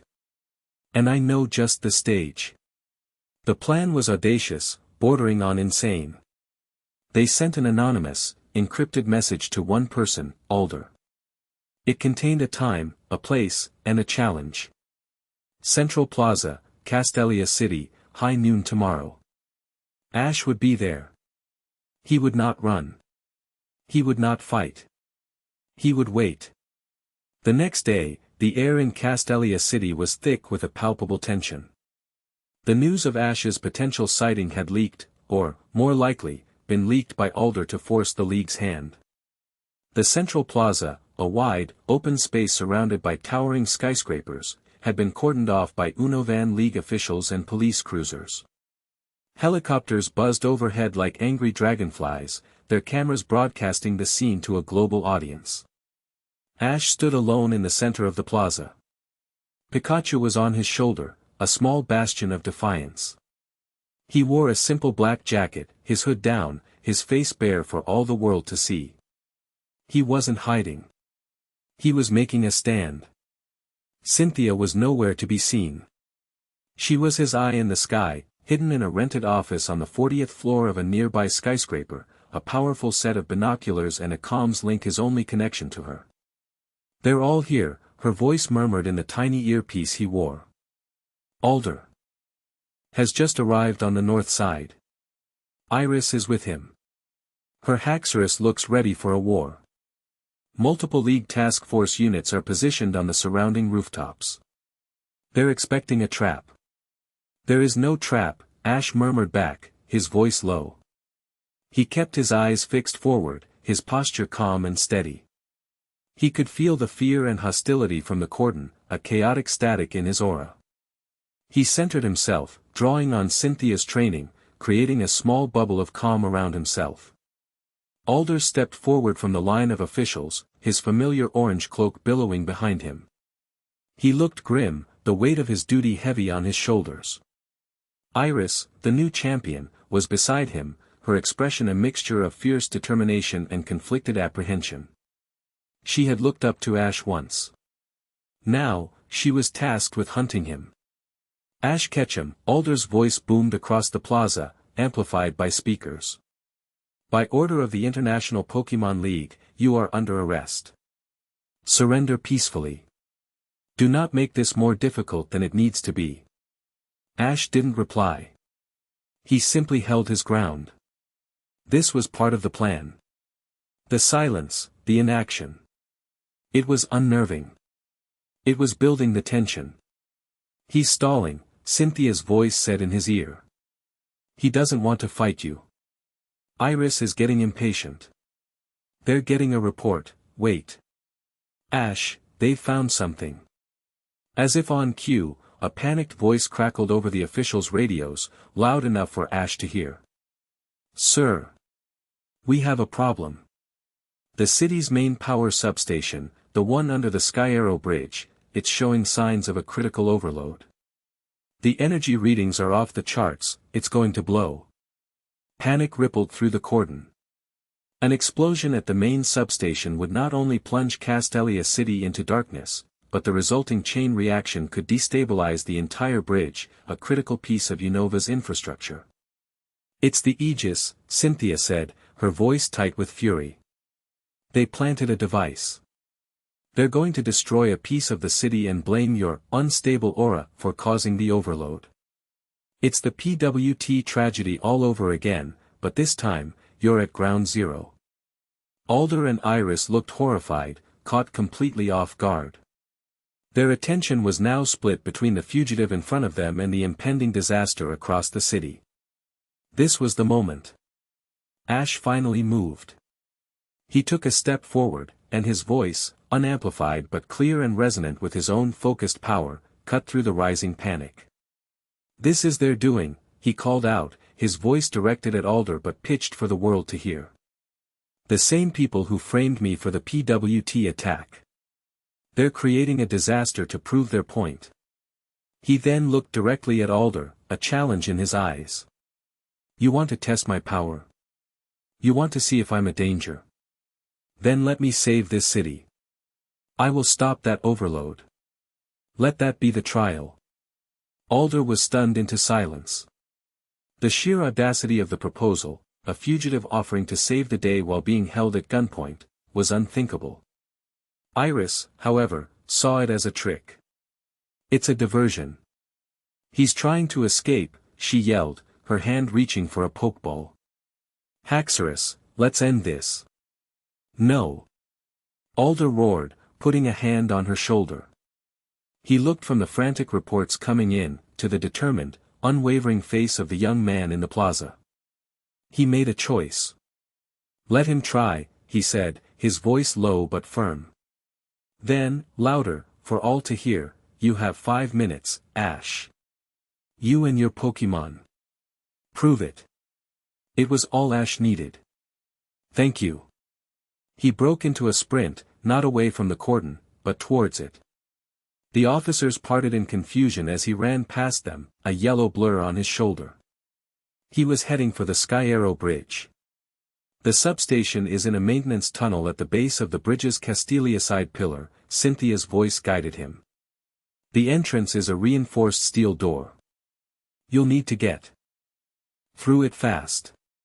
He ran, his aura-enhanced speed eating up the city blocks. The world was watching. Every news camera that had been trained on the standoff was now following him. He was no longer a static image on a wanted poster. He was a force of nature in motion. He reached the maintenance door. It was thick, solid steel. "Pikachu, Iron Tail." Pikachu's tail glowed and he slammed it against the door. A loud clang echoed, and a dent appeared, but the door held. Again. He struck again, and again, the rhythmic clang, clang, clang, a frantic drumbeat against the clock. On the 4th strike, the lock mechanism shattered, and the door shuddered inwards. Inside, Ash. The core regulator is at the end of the main conduit. It's glowing red. He burst into the substation. The air was hot, thick with the smell of ozone, and a high-pitched whine was building to an unbearable crescendo. In the center of the room was the core regulator, a massive piece of machinery that was pulsing with a violent, angry red light. A small, dark device, an Aegis device, was attached to its side, feeding the overload. "We have to get that thing off," Ash said, shielding his eyes from the strobing light. "Pikachu, you get the device. I'll handle the overload." Pikachu nodded and leaped off his shoulder, darting towards the core. Ash, meanwhile, threw another Pokeball. "Crocodile, let's go." His powerful Unovan Pokémon appeared with a roar. The ground type was immune to the wild bolts of electricity arcing from the failing regulator. "Crocodile, use Stone Edge on the ceiling vents. We need to vent this heat." Crocodile roared and slammed its claws into the ground, causing pillars of sharp rock to erupt upwards. They smashed through the vents in the ceiling, and superheated air began to rush out, easing the pressure. Meanwhile, Pikachu reached the Aegis device. He tried to pull it off with his paws, but it was magnetically sealed. "Ash, it's not working. The energy feedback is too strong." Cynthia's voice was frantic. "Pikachu, bite the cables." Ash yelled. Pikachu latched his teeth onto the thick power cables running from the device to the core and gnawed with all his might. Sparks flew. With a final, desperate jerk, the cable snapped. The device sputtered and died. But the overload was still critical. The core was still pulsing red, the whine building towards the point of no return. "It's too late," Cynthia cried. "The chain reaction has started. It's going to blow." Ash looked at the pulsating core. He could feel the chaotic, destructive energy it was about to unleash. He remembered Cynthia's training. "You are not a container for power. You are a conduit." He made a decision. A reckless, insane, brilliant decision. He recalled Crocodile and sent Pikachu scrambling for cover. Then, he walked forward, right up to the overheating regulator. He placed his hands flat against the hot metal. "Ash, no," he heard both Cynthia and Pikachu cry out in unison. He closed his eyes and reached out with his aura. He didn't try to block the energy. He didn't try to suppress it. He opened himself up to it. He made himself the ground wire. Agony, pure and white-hot, shot through every nerve in his body. The raw, chaotic electrical energy of the entire city's power grid flooded into him. His vision went white. His body convulsed. But he held on. He gritted his teeth, the lessons on the beach, the waves crashing against his fragile shields, echoing in his mind. Guide it. Don't fight it. He became the bridge. He drew the violent, unstable energy into himself, and with a monumental act of will, he channeled it. He directed it down, through his legs, and harmlessly into the deep earth foundations of the bridge. The blue corona of his own aura flared around him, visible even on the news cameras, a brilliant, beautiful, and controlled nova of power. The angry red pulsing of the core began to slow. The high-pitched whine descended the scale, becoming a low hum. The arcing bolts of electricity subsided. The lights flickered, and then held steady. The crisis was over. Silence descended on the substation, broken only by Ash's ragged gasps. His arms fell to his sides, his body trembling with exhaustion. Smoke curled from the soles of his shoes where the energy had grounded. He had done it. When he stumbled out of the substation back into the daylight, the scene was one of stunned silence. The police cordon was still there, but their posture had changed. The hostility was gone, replaced by awe. Alder and Iris were standing there, their faces a mixture of disbelief and profound respect. All across the world, people had watched. They had seen the wanted fugitive run not from the law, but towards a disaster. They had seen him risk his life to save a city that was hunting him. They had seen the very power the Aegis had called chaotic and destructive used with surgical precision and selfless heroism. The Aegis's narrative had been shattered, replaced by an undeniable truth, broadcast live on every screen. Ash took a few shaky steps forward and collapsed to his knees, the last of his strength giving out. Pikachu was instantly at his side, nuzzling him, a frantic, worried chirp in his throat. He looked up, his vision blurry, and saw Cynthia running towards him, her professional composure completely gone, her face a mask of frantic relief. She fell to her knees in front of him, her hands hovering, afraid to touch him as if he were made of glass. "You're okay," she whispered, more a prayer than a statement. "Told you I was a quick study," he managed, a weak grin touching his lips. In that moment, with the world as their witness, surrounded by their enemies and allies, she leaned forward. The desperation, the fear, the profound relief, it all poured into a single, undeniable act. She pressed her lips to his. It wasn't a soft, hesitant kiss. It was desperate, fierce, and passionate, a confirmation of a bond that had been forged in shared exile and sealed in a trial by fire. It was a kiss that defied the world, a kiss that said, "He is with me. We are in this together." When they broke apart, the roar of the crowd began. It started with a few people who had broken past the police lines, then grew, a wave of cheers and applause that washed over the plaza. They weren't cheering for a monarch or a fugitive. They were cheering for a hero. Alder walked forward, a slow, genuine smile spreading across his face. He looked at Ash, then at Cynthia, then at the cheering crowds. He knew, in that moment, that the League's directive was meaningless. "I think," Alder said, his voice full of newfound conviction, "that the world needs to have a serious talk about this Aegis of balance." Chapter 5, The Ghosts of Palette. The kiss in Castalia Plaza was a declaration, broadcast across the globe. It transformed Ash from a hunted fugitive into a controversial hero, and Cynthia from a renegade champion into the public face of his defense. The Aegis of Balance, for the first time, was on the back foot. Their carefully crafted narrative had been torpedoed by a single, undeniable act of heroism. News channels buzzed with debate, and public opinion, once a weapon aimed at Ash, was now a shield protecting him. This newfound breathing room was spent in a secure, undisclosed location provided by Alder, a rustic, isolated lodge deep within Unova's white forest. It was here, amidst the ancient trees, that they began to plan their counteroffensive. "Your stunt in Castalia bought us time, but the Aegis won't make the same mistake twice," Cynthia said, pacing before a crackling fireplace. The lodge was cozy, a stark contrast to the cold tension of the past few weeks. "They'll abandon public manipulation and resort to more direct, covert methods. Their greatest asset is their technology, the nullifiers. We were lucky at Spear Pillar. We can't count on luck again. She pulled up a schematic on her data slate, the one she'd been working on since they fled Sinnoh. It was the disassembled nullifier. I've analyzed the core components.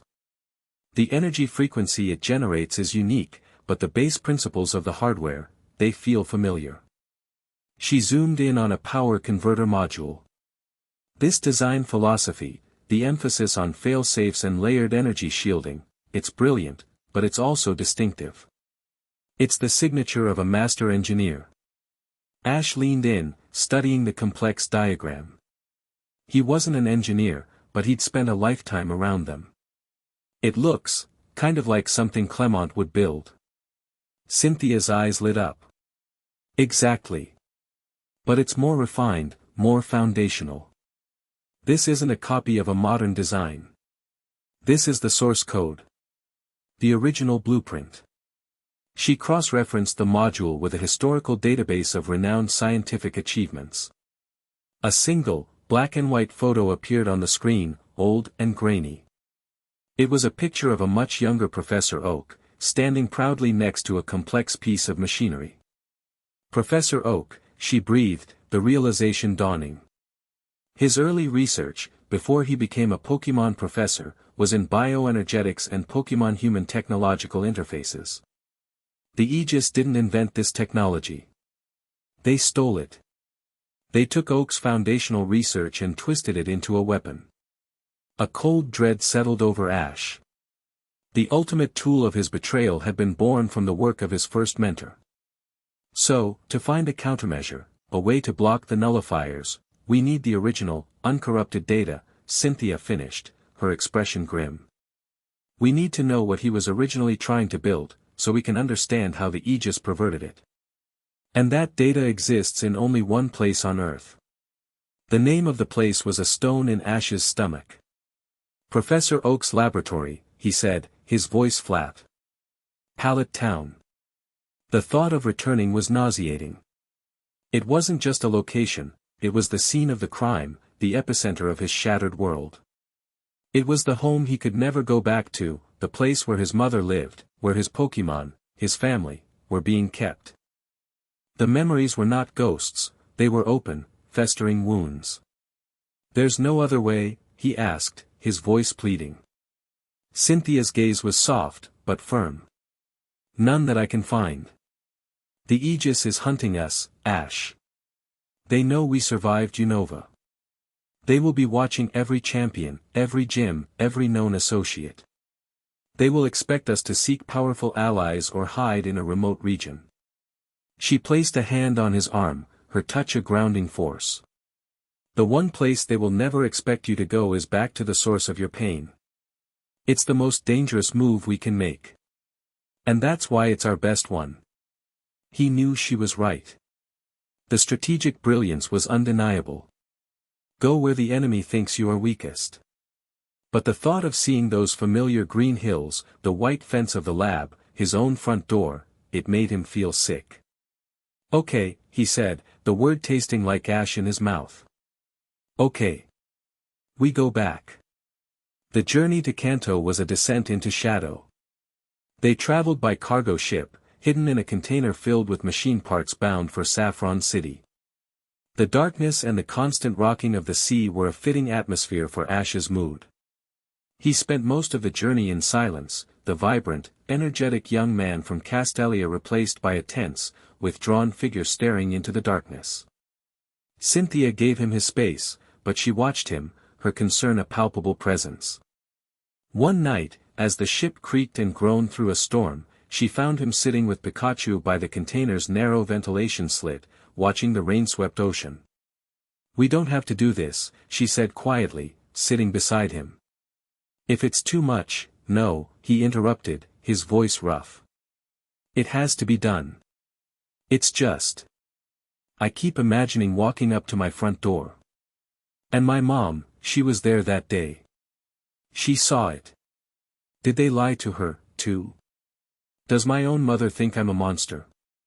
The question was a raw nerve, the deepest fear he had yet to voice.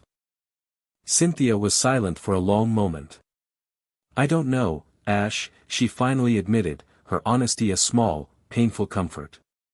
"But fear makes people do things they would never otherwise consider. It's a poison. We're going back to find the antidote." She reached out, her fingers gently brushing against his. "You won't be alone. I'm with you." He laced his fingers with hers, her hand a warm anchor in the cold, churning darkness. He was still terrified, but with her beside him, the terror felt manageable. He was no longer just a victim returning to the scene of his trauma. He was a soldier, on a mission. They arrived in Pallet Town under the cover of a moonless night. The air was still and humid, thick with the familiar scent of damp earth and blooming flowers. Every chirp of a cricketot, every rustle of leaves, was a ghost from his childhood. The town was asleep, dark and silent, but to Ash, it felt like it was holding its breath, watching him. They moved like phantoms, sticking to the shadows, their steps silent on the dirt path. They passed his house. A single light was on in the kitchen. He could almost smell his mom's cooking, almost hear her humming. He forced himself to look away, the pain a physical twist in his gut. Professor Oak's lab loomed at the top of the hill, its white walls ghostly in the faint starlight. The damage from Pikachu's blast had been repaired, but Ash could still see it, a phantom scar on the building's facade. The place looked normal. Peaceful. And that was the most disturbing thing of all. "Security systems are active," Cynthia whispered into her comm, monitoring a device that scanned for electronic signals. "Standard motion sensors and cameras on the perimeter. But there's something else, a localized energy field around the main server room. They've shielded it." Aegis Tech, Ash surmised. They were protecting their stolen prize. "It also means they're confident," Cynthia added. "They don't expect a frontal assault. We can use that." Their infiltration was a masterpiece of stealth and coordination. Ash, using his aura to sense the blind spots in the camera coverage and the patrol route of the single security guard, guided their movements. Cynthia used a sophisticated electronic lockpick to disable the main entrance. They slipped inside, the air cool and sterile, smelling of ozone and disinfectant.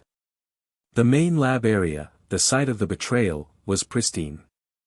Every table was clean, every piece of equipment was in its place. There was no sign of the chaos, no hint of the battle that had shattered his life. It was as if it had never happened. The denial of it, the neat and tidy erasure, was somehow more violating than the destruction itself. They made their way to the basement, where the main server was housed. A heavy, reinforced steel door blocked their path, glowing faintly with the same sickly blue energy as the nullifiers. "They've tied the lock into the energy field," Cynthia whispered, examining the keypad. "Any attempt to bypass it conventionally will trigger a silent alarm and probably fry the circuits. So we can't go through it," Ash said. He placed a hand on the wall beside the door, closing his eyes, extending his senses. He felt the hum of the server on the other side, the discordant thrum of the Aegis shield, and something else. A ventilation shaft, running up through the wall. It was narrow, but maybe. "There's a way around," he said. He led her to a supply closet down the hall. Inside, behind a stack of empty Pokémon food containers, was a maintenance grate. It was small, but large enough for a person to squeeze through. Working together, they pried it open. The shaft was dark, dusty, and cramped. "You first," Cynthia said. "I'll cover our tracks." He squeezed into the shaft, Pikachu clinging to his back. It was claustrophobic, the darkness absolute. He moved by touch and by the guidance of his aura, feeling his way through the labyrinthine ducts. It was slow, grueling work. Finally, he felt a change in the airflow. He saw a faint sliver of light from a grated opening below. He was directly over the server room. He peered down. The room was bathed in the blue glow of the energy shield. In the center was Professor Oak's main server, a monolith of blinking lights. And standing before it, her back to him, was a figure he recognized instantly. His breath caught in his throat. It was Dawn. She was just standing there, staring at the server, her shoulders slumped in a posture of utter misery. She hadn't been a part of the pursuit in the forest. He hadn't seen her since the initial confrontation. To find her here, now. He watched as she reached out a hesitant hand, tracing a line in the air a few inches from the humming server. "I'm so sorry, Ash," she whispered to the empty room, her voice choked with a guilt so profound it was a tangible presence in the air. At that moment, Cynthia's voice crackled in his earpiece. "Ash, what's your status?" "I'm picking up movement. The guard is off his route. He's heading for the basement." He had to move, now. But he couldn't just ambush Dawn. The shock, the potential for her to scream. He made a choice. He dropped silently from the vent, landing in a crouch behind a bank of secondary processors. Dawn whirled around at the sound, her eyes wide with terror, her hand flying to the pokeball on her belt. "Who's there?" she cried, her voice trembling. Ash stood up slowly, stepping out from the shadows. "It's me, Dawn." Her face went pale, a storm of emotions warring in her eyes, shock, fear, and a wave of crushing, suffocating guilt. "Ash," she breathed, taking a step back. "What are you doing here? You can't be here." "I need the data, Dawn," he said, his voice quiet but firm. "The real data. From before the Aegis stole it." "The Aegis," she repeated the name, a shudder running through her. "That's what they call themselves. We didn't know. Ash, we never wanted any of this to happen." Tears streamed down her face. "They showed us things, horrible things. Projections of the future. They showed us a timeline where your aura flared during a battle with a legendary Pokémon. The energy feedback, it caused a natural disaster. It wiped out an entire city. They said you didn't mean to, but it happened. They said it would always happen. They told us the cuffs, containing your Pokémon, it was the only way to save you from yourself. To save everyone." Her words painted a horrifying picture of manipulation. They hadn't betrayed him out of malice. They had been terrorized into it. "And you believed them," Ash stated, the question a gentle accusation. "We were scared," she cried, her voice breaking. "We love you, Ash. The thought of you, of that happening because of you, we just wanted to protect you." She gestured wildly around the lab. "I've been staying here, with your mom. Helping Professor Oak. The things the Aegis are doing now, the attack in Unova, this isn't what they promised. This isn't protection. This is, monstrous." The sound of footsteps grew louder in the hallway outside. The guard was almost at the door. "They set a trap," Dawn said, her eyes wide with panic. "There's an alert triggered if anyone other than me or the professor accesses the terminal. They'll be here in minutes." As she spoke, the blue energy field around the server flickered and died. Cynthia had disabled it from the outside, creating their window. "The data," Cynthia's voice urged in his ear. "Get the data now." Ash looked at Dawn, at her tear-streaked, terrified face. He could see the truth in her eyes. She was drowning in regret. "Help me, Dawn," he said, his voice softening. "Help me make this right." Her resolve hardened. With a determined nod, she ran to the terminal. "I know the professor's filing system better than anyone. I can find the original project files." Her fingers flew across the keyboard. Progress bars began to fill on the screen as massive files began transferring to a portable drive Cynthia had given Ash. But it was too late. An alarm, loud and shrill, blared through the lab. Red lights began to flash. Outside the main entrance, they heard the screech of tires. The trap had been sprung. "They're here." Dawn panicked. The steel door to the server room hissed open, and a figure stepped through. He was tall and imposing, dressed in the same elite tactical gear as the operatives from Spear Pillar, but his helmet was off. He had a cold, cruel face with a jagged scar running through his left eyebrow. He was a high-ranking Aegis commander. The little bird finally led the hawk back to the nest. The commander sneered, his eyes locking onto Ash. "We knew you'd come back for your toys." He raised a device, a refined, rifle-like version of the nullifier. "This ends now, Origin Bearer." He fired. A concentrated beam of the nauseating blue energy shot towards Ash. Ash reacted on pure instinct. He moved, but not to dodge. He lunged sideways, putting himself directly in front of Dawn, who was frozen in terror. He threw his arms out, and with a guttural roar of effort, he summoned his aura. A shimmering, translucent shield materialized in front of him, the same kind he had spent weeks failing to master on the beaches of Unova. The nullifier beam slammed into his shield. The impact was immense. The air crackled. The shield held, but barely. Cracks spiderwebbed across its surface, and the strain was immense. It felt like holding up a collapsing mountain. Dawn stared, her eyes wide with disbelief. He was using the very power she had been taught to fear, not to attack, not to destroy, but to protect her. To shield her from harm, after she had participated in his betrayal. The selfless, heroic act was a truth more powerful than any doctored projection.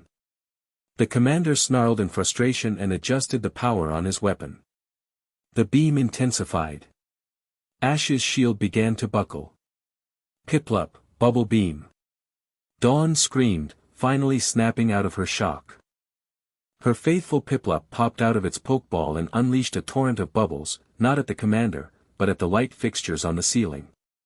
They burst, showering the room in sparks and plunging it into disorienting darkness, broken only by the flashing red emergency lights and the glow of the nullifier beam. In that moment of confusion, Cynthia struck. She dropped from the same vent Ash had used, a silent black shadow. Her Garchomp materialized beside her, its roar a terrifying promise of violence. "Dragon Claw," Cynthia commanded, her voice like ice. The commander had no time to react. Garchomp's claws, glowing with green energy, sliced through the nullifier rifle, cleaving it in two. Then, with a flick of its other claw, it disarmed the man, sending his sidearms skittering across the floor. The commander, realizing he was catastrophically outmatched, did the only thing he could. He smashed a button on his wrist communicator. "All units, converge. The target is here." He then slammed a smoke pellet on the ground. The room filled with thick, choking smoke. By the time it cleared, he was gone, having escaped through a hidden emergency exit. Dawn ran to the server and snatched the drive. "It's done. I have it. We have to go, now." Cynthia yelled, recalling Garchomp. They scrambled back the way they came, but the lab was no longer empty. Aegis operatives were swarming the building. A firefight erupted in the main hall. Ash, Cynthia, and a newly determined Dawn fought side by side. Dawn's Pokémon, Piplup and Togekiss, moved with a desperate ferocity, their trainers' guilt and newfound resolve fueling their attacks. They fought their way to the back entrance, which led out into the sprawling corral where Ash's Pokémon were kept. As they burst into the night air, they saw them. Bulbasaur, Snorlax, Kingler, all of them, gathered at the fence, their eyes wide with worry and confusion at the sounds of battle from the lab. Charizard stood at the front, a low growl rumbling in his chest. For a heart-stopping moment, Ash's and Charizard's eyes met across the field. An unspoken question passed between them. "What is happening? Who are you fighting?" But there was no time for a reunion. Aegis reinforcements were surrounding the corral. "This way!" Dawn shouted, pointing towards a section of the forest that was still dark. "There's an old path. It leads to Viridian City. We can lose them in the woods." With one last, agonizing look at his Pokémon, his family, Ash turned and ran. He, Cynthia, and Dawn disappeared into the forest, the sounds of shouting and the beams of flashlights fading behind them. They had what they came for, but they had also gained something they didn't expect, a crack in the monolith of the betrayal. An informant. An ally born from the ashes of guilt. And with her, a flicker of hope that perhaps, one day, what was broken could begin to be mended. Chapter 6, The Champions Conclave. The escape from Pallet Town was a desperate, frantic flight through the tangled darkness of the Viridian forest. Dawn, fueled by adrenaline and a burning need for atonement, led them through forgotten trails and overgrown paths she remembered from her own journeys. Behind them, the sounds of the Aegis pursuit grew fainter, their organized search patterns useless in a forest that refused to be tamed. They didn't stop until the first rays of dawn pierced the dense canopy, finding refuge in a hidden grotto behind a waterfall, a place Dawn knew from a long-ago Pokémon contest. The air was cool and damp, the roar of the water a constant, soothing presence that masked their sounds and frayed their pursuers' senses. Exhaustion hit them like a physical blow. Ash slumped against the damp rock wall, the immense strain of maintaining his aura shield having left him drained to his core. Cynthia, ever vigilant, stood watch at the grotto's entrance, her Garchomp a silent, menacing shadow beside her. Dawn, however, couldn't rest. She paced the small space, wringing her hands, her face a pale mask of guilt and anxiety. "I can't believe I was so stupid," she muttered, her voice trembling. "We all were. They made it sound so logical, so necessary. They preyed on our love for you, twisted it into fear." She stopped and looked at Ash, her eyes pleading. Can you ever forgive us?" Ash looked at her, at the genuine remorse etched on her face. The anger he had harbored for weeks, the cold fury of the betrayed, had cooled. In its place was a weary, aching sadness. "Forgiveness isn't a switch you can flip, Dawn," he said, his voice raspy. "What you all did, it broke something. I don't know if it can ever be fixed. But you helped us tonight. You made a choice. That's a start." His words, a stark and honest assessment rather than a comforting lie, seemed to settle her. It wasn't absolution, but it was a path. She nodded, accepting it, and finally sat down, pulling out the data drive. "Then let's make it count." Cynthia joined them, and they huddled around the glow of her data slate. The drive contained Professor Oak's entire life's work on bioenergetics. It was vast, complex, and brilliant. As Cynthia sifted through the raw data, a picture began to form of what Oak had been trying to achieve. "He wasn't trying to build a weapon," Cynthia murmured, her eyes wide with dawning comprehension. "He was trying to build a bridge. This technology, the resonance amplifier, he called it, was designed to help trainers who lacked a natural aura aptitude to better understand and communicate with their Pokémon on an emotional, empathetic level. It was meant to deepen the bond, not sever it. So the Aegis just inverted the polarity, Ash realized. They turned a hearing aid into a sonic cannon.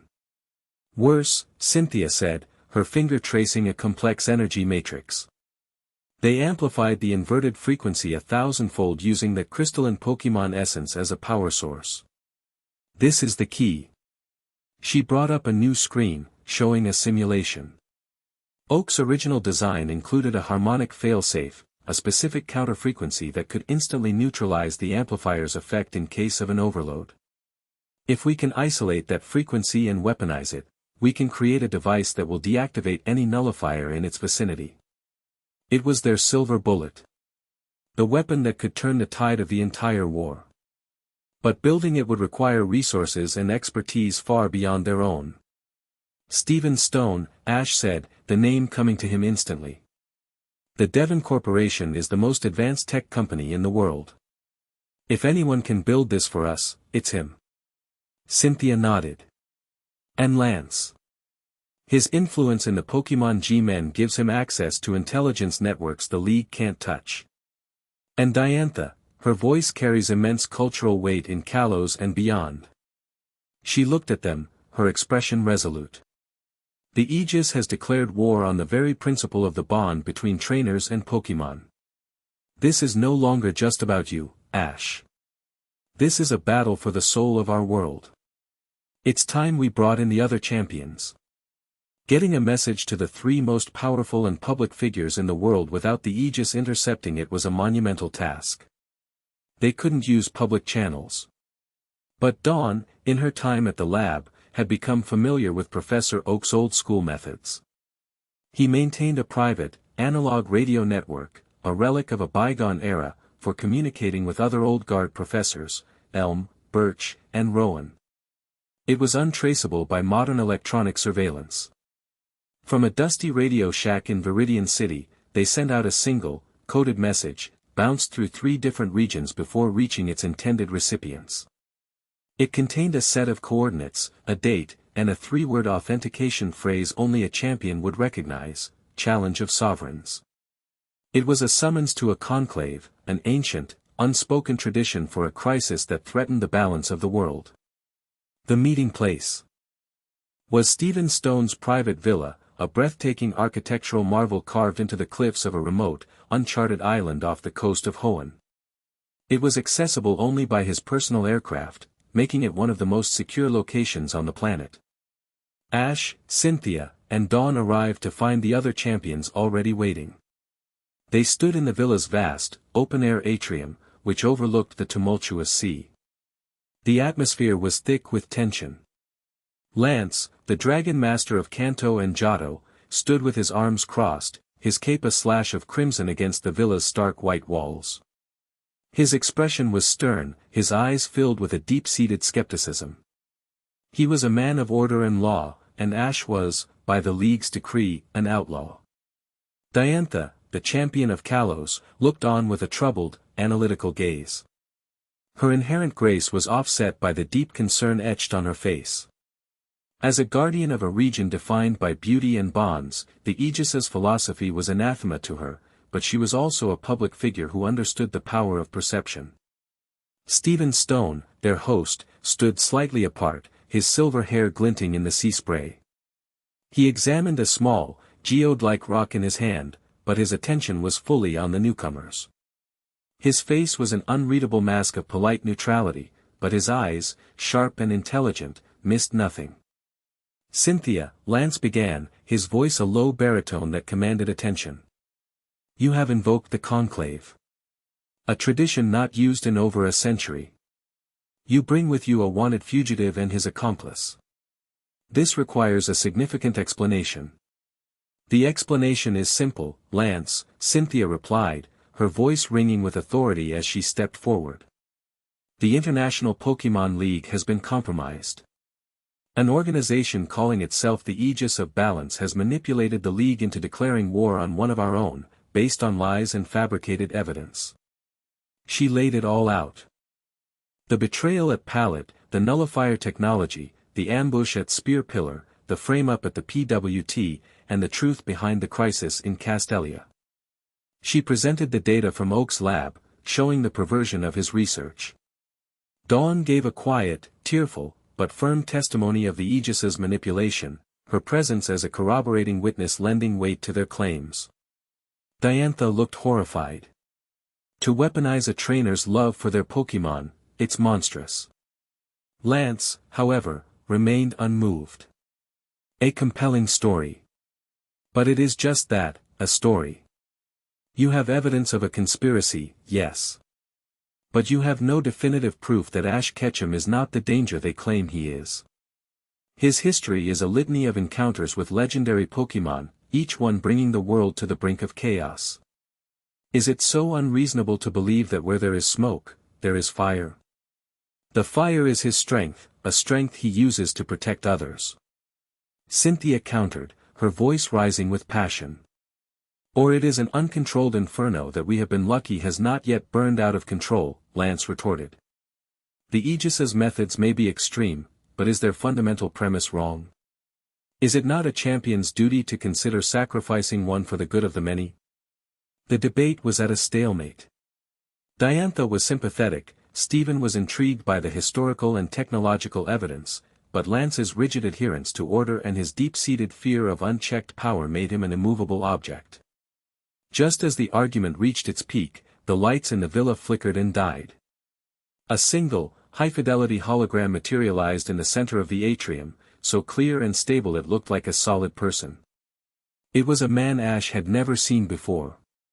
He was handsome, with a noble bearing and sad, intelligent eyes. He wore simple, elegant robes, and his presence radiated a quiet but immense power. He looked at the assembled champions not with hostility, but with a profound, weary disappointment, like a father addressing his unruly children.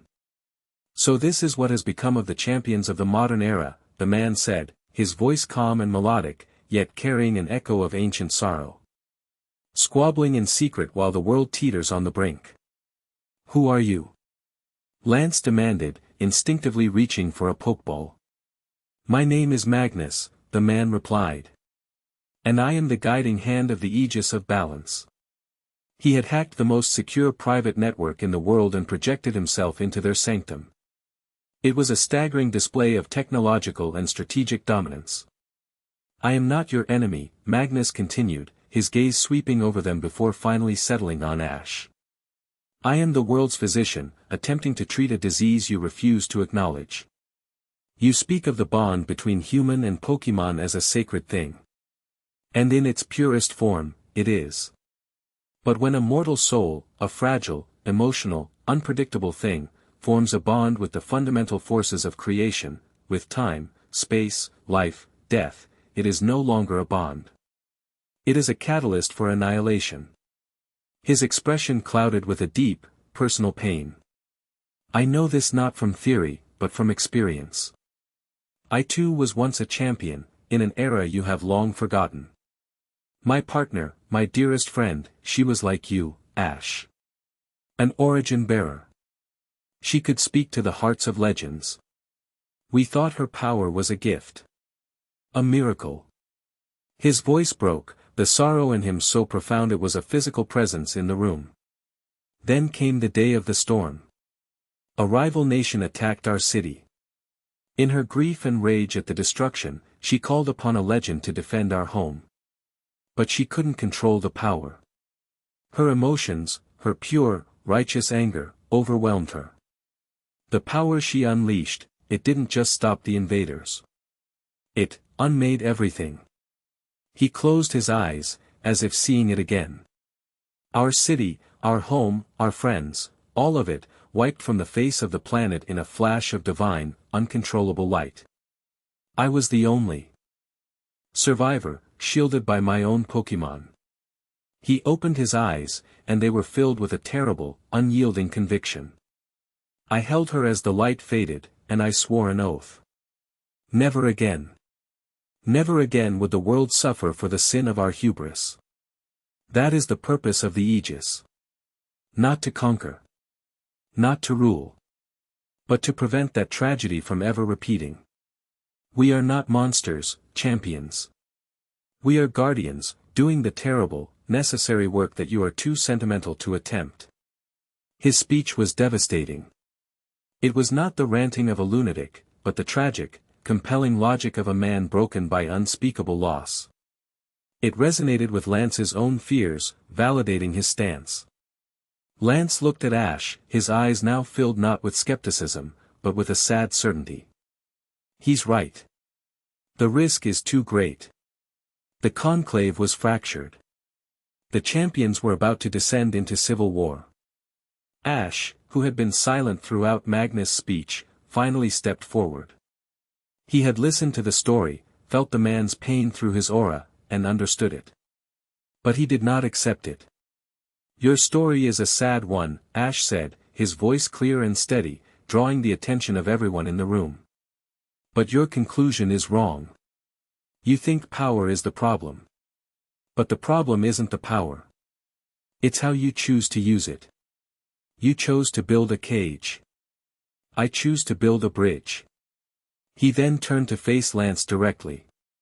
"You don't believe me. You believe him. Words won't change your mind. So I'll show you." He pointed a finger at the Dragon Master, a gesture of undeniable challenge. "I, Ash Ketchum, challenge you, Lance, champion of the Indigo League, to a one-on-one battle. No legends. No tricks. Just our Pokemon. Our bonds. Let the battle decide whose conviction is stronger. A gasp went through the room. It was an unprecedented move. A monarch, stripped of his title, challenging a sitting champion to a duel to settle an ideological war. Lance's eyes narrowed. He saw the challenge for what it was, a trial by combat. A way to prove, through action, what words could not. His pride as a dragon master, his duty as a champion, would not let him refuse. I accept, Lance said, his voice grim. He threw off his cape, his face set like stone. Stephen Stone raised a hand. The conclave will bear witness. The battle will take place in the arena below. The winner's judgment will be honored by all present. The arena was a simple, circular stone platform set into the cliff face, open to the raging sea on one side. The waves crashed against the rocks below, sending plumes of spray into the air. Lance stood on one side, his face a mask of grim determination. Ash stood on the other, his expression one of calm, focused intensity. This will determine everything, Cynthia whispered to him as he walked past. Show them. Dragonite, I choose you. Lance roared, hurling his pokeball. His iconic partner appeared with a thunderous cry, its powerful form radiating an aura of overwhelming might. It was the ace of the Dragon Master, a Pokemon that had defeated countless challengers. Ash took a deep breath, closing his eyes for a moment. He reached out with his bond, not to one of his powerhouses like Charizard or Infernape, but to a partner who represented something more. A partner who represented growth, trust, and the journey itself. Gudra, I choose you. His own pseudo-legendary dragon appeared, its gelatinous body shimmering in the faint light. It looked soft, almost comical, compared to the raw, intimidating power of Dragonite. Lance almost scoffed. It was a type disadvantage, and a mismatch in perceived power. A foolish choice, Lance stated. Dragonite, Dragon Rush. Dragonite enveloped itself in a massive aura of draconic energy and shot across the arena like a missile. Ash didn't shout a command. He didn't have to. He and Gudra were in sync, their thoughts connected through the bond he had spent months honing. Wait for it. Let it come. Just as Dragonite was about to impact. Ash's eyes snapped open. Now. Acid armor. Gudra's body liquefied, becoming almost fluid. The Dragon Rush hit, but instead of a solid impact, Dragonite plowed through the viscous body. Its momentum was blunted, its attack rendered almost ineffective as it became mired in the goo. Now, Ice Beam. While Dragonite was still entangled, Gudra fired a point-blank Ice Beam. It struck Dragonite's wing, causing the larger dragon to roar in pain and surprise, frost spreading across the membrane. Dragonite, break free. Hurricane. Lance commanded, realizing his mistake. Dragonite beat its powerful wings, generating a massive vortex of wind that threw Gudra back, the sticky body flapping helplessly. The hurricane was designed to trap and disorient. But Ash saw it differently. He saw the currents, the flow of the wind. Use the current, Gudra. Spin with it. Don't fight it. Instead of struggling, Gudra relaxed its body and allowed the hurricane to spin it, faster and faster, like a slingshot being wound. Dragon Pulse. At the peak of its rotation, Gudra unleashed a powerful blast of draconic energy. Fueled by the momentum of the hurricane, the Dragon Pulse shot out not as a straight beam, but as a spiraling vortex of destruction. It slammed into Dragonite, who was still trying to recover its balance, sending it crashing to the stone floor. The assembled champions watched, stunned. This wasn't the brawling, head-on style Ash was famous for. This was elegant, precise, almost beautiful. He was using his opponent's power against them, turning a disadvantage into an opportunity. He was fighting like. Diantha's eyes widened. He's fighting like Cynthia. Lance was rattled. Dragonite, get up. Outrage. Dragonite roared, its eyes glowing red as it pushed itself to its feet, embarking on a furious, uncontrollable rampage. It charged, slamming into Gudra with a series of powerful, thrashing blows. Gudra grunted in pain, its hit points dwindling rapidly. It looked like the end. Gudra was weakening, and Dragonite was a whirlwind of pure power. But Ash was calm. He could feel Gudra's pain, its fatigue. But he could also feel its trust. He could also feel the building confusion in Dragonite as the outrage began to overwhelm its senses. He reached out with his aura, not to attack, but to connect. He felt the raging chaos in Dragonite, a wild, untamed fire. And he felt Gudra's calm, gentle spirit. He became the bridge between them. Now, Gudra. Bide. Gudra's body began to glow with a soft, white light. It stopped fighting back. It simply stood there, absorbing Dragonite's furious, outrage-fueled attacks. 1 blow, 2 blows, 3. It was on the verge of fainting. What is he doing? Lance yelled, confused by the tactic. On the final blow, just as Dragonite's outrage was about to end and leave it confused, Ash gave the final command, a whisper of pure will. Release it. Gudra's eyes snapped open. The white light that had been building inside it erupted outwards in a massive, devastating wave of pure energy. It wasn't an attack aimed at Dragonite. It was an explosion of all the pain and power it had absorbed, returned 100-fold. The blast engulfed Dragonite completely. When the light faded, Lance's ace lay unconscious on the stone floor. Gudra, bruised and exhausted but still standing, let out a soft, triumphant cry. Silence. The only sound was the crashing of the waves. Ash had won. He hadn't just overpowered Lance. He had outthought him, outmaneuvered him, and in the final moment, demonstrated a level of control and symbiotic trust that was undeniable. He had used his power not as a cudgel, but as a conductor's baton, orchestrating a symphony of battle. He had proven, with absolute clarity, that his power was not a chaotic storm. It was a perfectly controlled force, guided by a bond of pure trust. Lance stared at his fallen Dragonite, then at Ash, his face a mask of disbelief and dawning understanding. The foundation of his argument, his fear, had been shattered. Ash recalled Gudra with a quiet word of thanks. He walked over to Lance, his expression not of triumph, but of understanding. Power isn't good or evil, Lance, Ash said softly. It just is. What matters is the heart of the one who wields it. Lance looked at the young man before him, at the unwavering clarity in his eyes, and finally, he nodded. The rigid lines of his face softened, replaced by a look of profound respect. The champion of the Indigo League had been convinced. The conclave was no longer divided. The champions were united. The war against the Aegis of Balance had truly begun. Chapter 7, The Heart of the Aegis. The victory over Lance was a seismic shift, forging the fractured champions into a unified front. The conclave, once a tense debate, transformed into a war council.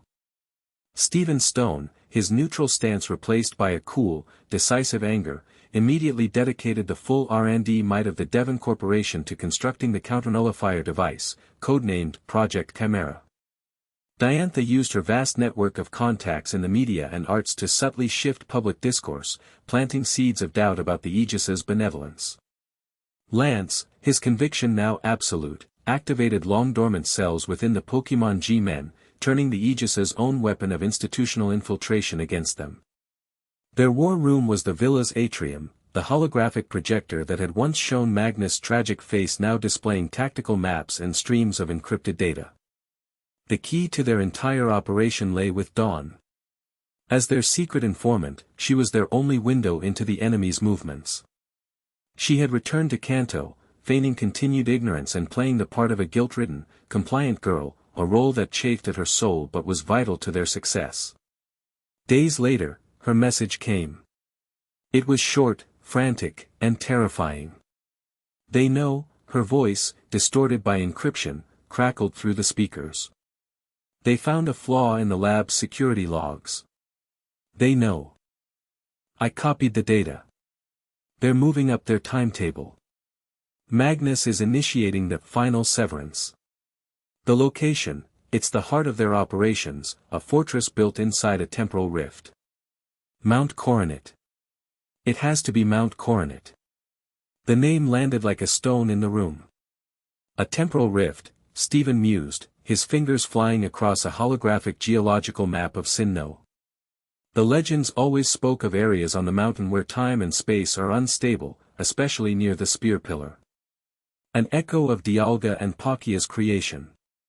To build a fortress inside such a rift, it would be undetectable by any conventional means.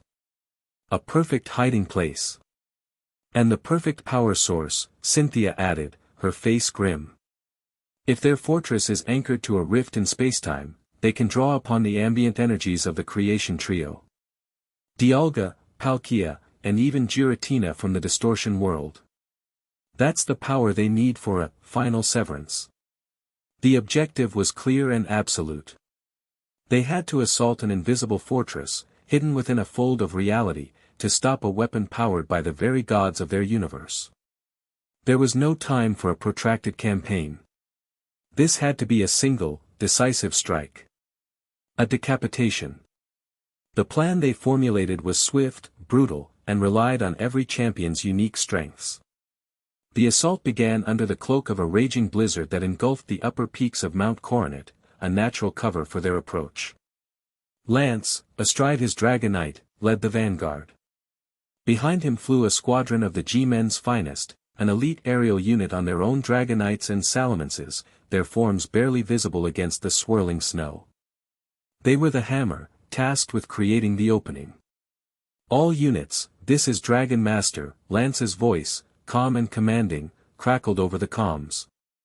The target location is the spear pillar. Stephen's team has triangulated the rift's epicenter. It will only be visible once we apply sufficient kinetic force to the area. On my mark, we deliver the thunder. As they broke through the clouds, the spear pillar came into view, the ancient stones caked in ice and snow.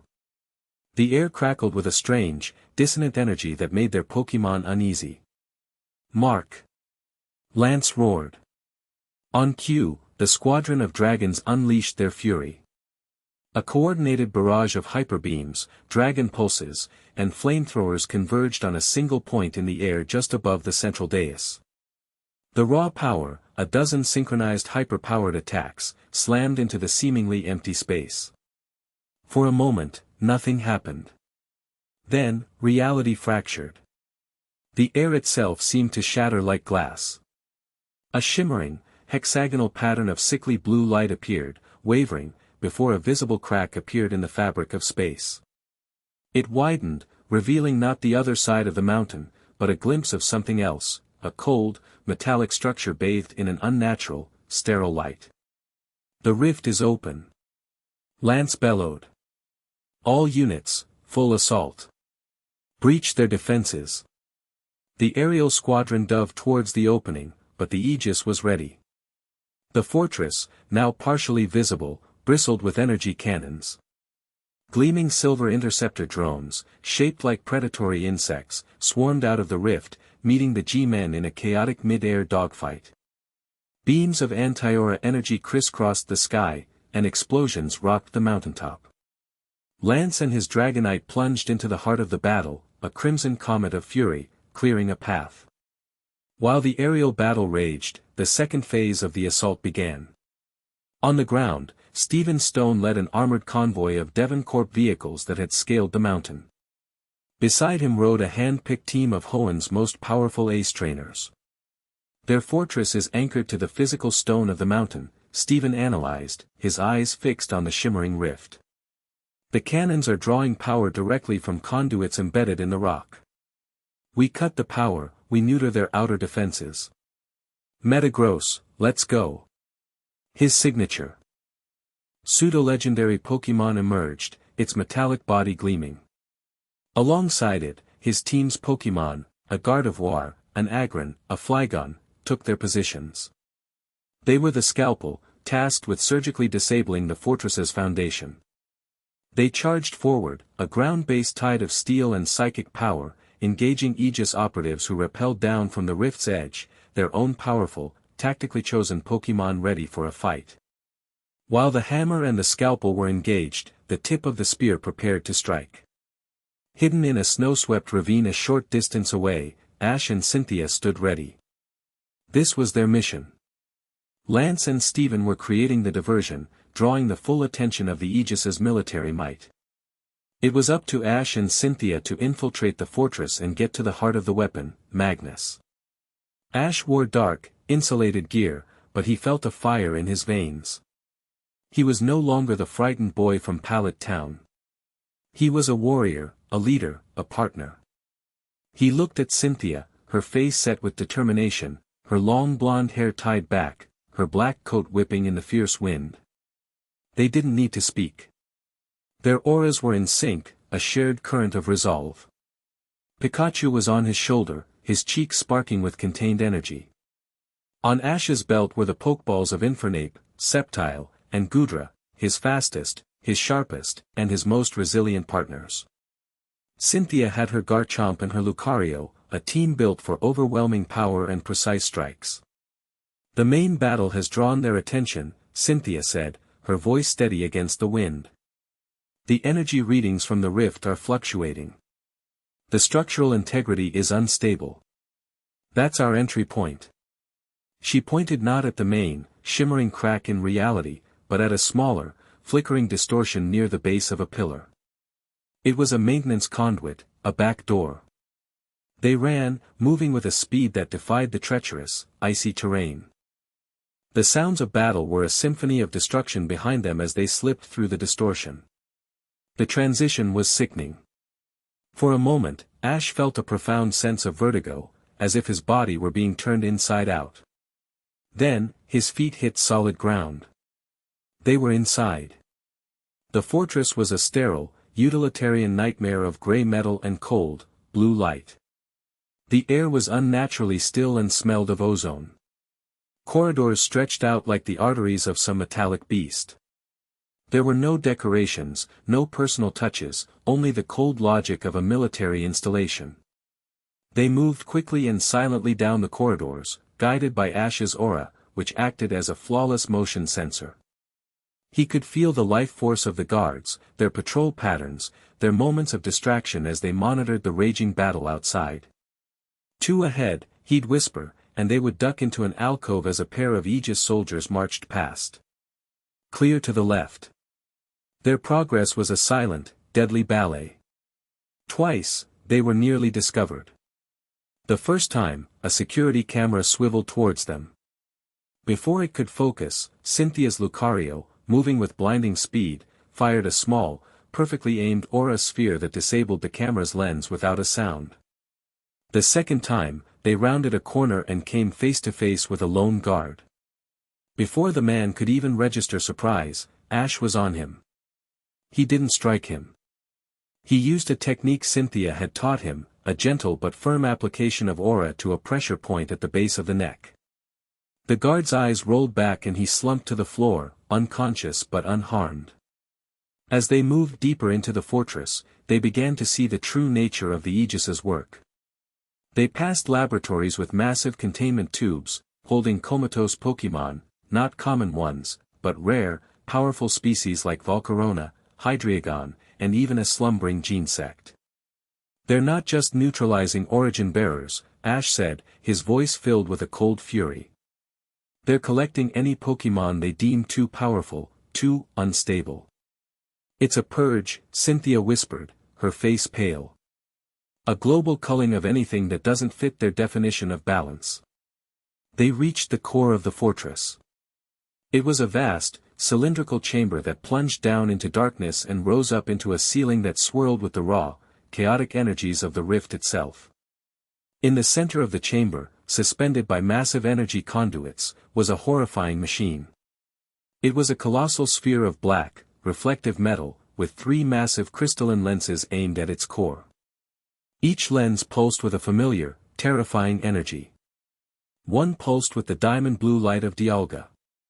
one with the pearlescent pink of Palkia. And the third, with a shadowed, crimson-black energy that seemed to absorb the light around it, the energy of Giratina. The Severance engine, Cynthia breathed, her scientific curiosity overwhelmed by horror.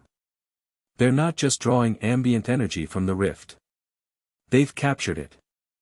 They've created a localized paradox to trap the essence of the creation trio and weaponize it. A voice echoed from a platform above them. Impressive, isn't it? The ultimate expression of order. The final solution to the problem of chaos. Magnus stood there, looking down at them. He wasn't wearing his simple robes. He was clad in a suit of advanced, form-fitting black armor, intricate silver lines of circuitry glowing with a faint energy. He looked like a fallen god, beautiful and terrible. "I knew you would come," Magnus said, his voice calm, almost conversational. "The monarch and the scholar. The two greatest champions of the chaos I seek to end. It is fitting that you should bear witness to my triumph." "This isn't triumph, Magnus. It's genocide," Ash yelled, his voice echoing in the vast chamber. "You're going to sterilize the world, strip it of its magic, its mystery." Magic and mystery are simply prettier words for unpredictability and disaster, Magnus countered, a sad smile on his face. "I am offering the world a gift, peace. A permanent, predictable peace, free from the whims of gods and the mortals who would seek to become them." The machine began to hum louder, the entire fortress vibrating with its building power. The swirling energies in the ceiling began to coalesce, drawn down into the three lenses. "The severance is beginning," Magnus announced. "In minutes, a wave of pure, ordered energy will expand from this point. It will not harm any living thing. It will simply edit reality. It will sever the connections between this world and all mythological dimensions. The Hall of Origin, the distortion world, the realms of dreams and nightmares. They will all be rendered permanently inaccessible. The age of legends will be over. The age of man can truly begin." Cynthia's face was a mask of cold fury. "You would lobotomize the universe in the name of safety. A small price to pay to ensure that no city ever suffers the fate of my home," Magnus replied, his voice hardening. The time for talk was over. "Cynthia, you take Magnus," Ash commanded, his voice ringing with an authority that was now second nature. "I'll stop the machine." "Ash, you can't," she cried. "The energy levels are, I'm the only one who can," he countered. He was an origin bearer. This was his purpose. He was the bridge. He could stabilize what Magnus sought to shatter. Without another word, they split up. "Garchomp, let's go!" Cynthia roared, and she and her ace leaped onto the platforms that spiraled up towards Magnus. Magnus watched them come, his expression unchanging. "So be it." From the shadows behind him, a Pokémon emerged. It was massive, a bipedal creature made of what looked like polished obsidian, with glowing purple lines tracing its powerful limbs. Its eyes were cold, empty voids. Ash had never seen anything like it. "This is Kronos," Magnus said, as his Pokémon met Garchomp's charge. "A partner I created, born of science and sorrow, designed for a single purpose, to enforce order." The clash was titanic. Champion versus ideologue. A battle of two of the strongest trainers on the planet, high above the activating doomsday weapon. Ash, meanwhile, ran towards the Severance engine. The platform beneath it was defended by a squadron of Aegis's elite guard, the same kind they had fought at Spear Pillar. "Pikachu, Infernape, Sceptile, Goodra. All of you, go!" Ash yelled, throwing his Pokeballs. His team materialized around him, a united front of loyalty and power. He didn't need to give them complex orders. They were a part of him now, extensions of his will. He pointed towards the guards. "Clear a path." What followed was a storm. Pikachu became a yellow comet, weaving between legs and firing off perfectly aimed thunderbolts. Infernape was a whirlwind of fire and fists, his flare blitz and mock punches overwhelming the Aegis's tactical formations. Sceptile was a green blur, his leaf blades disarming opponents with surgical precision.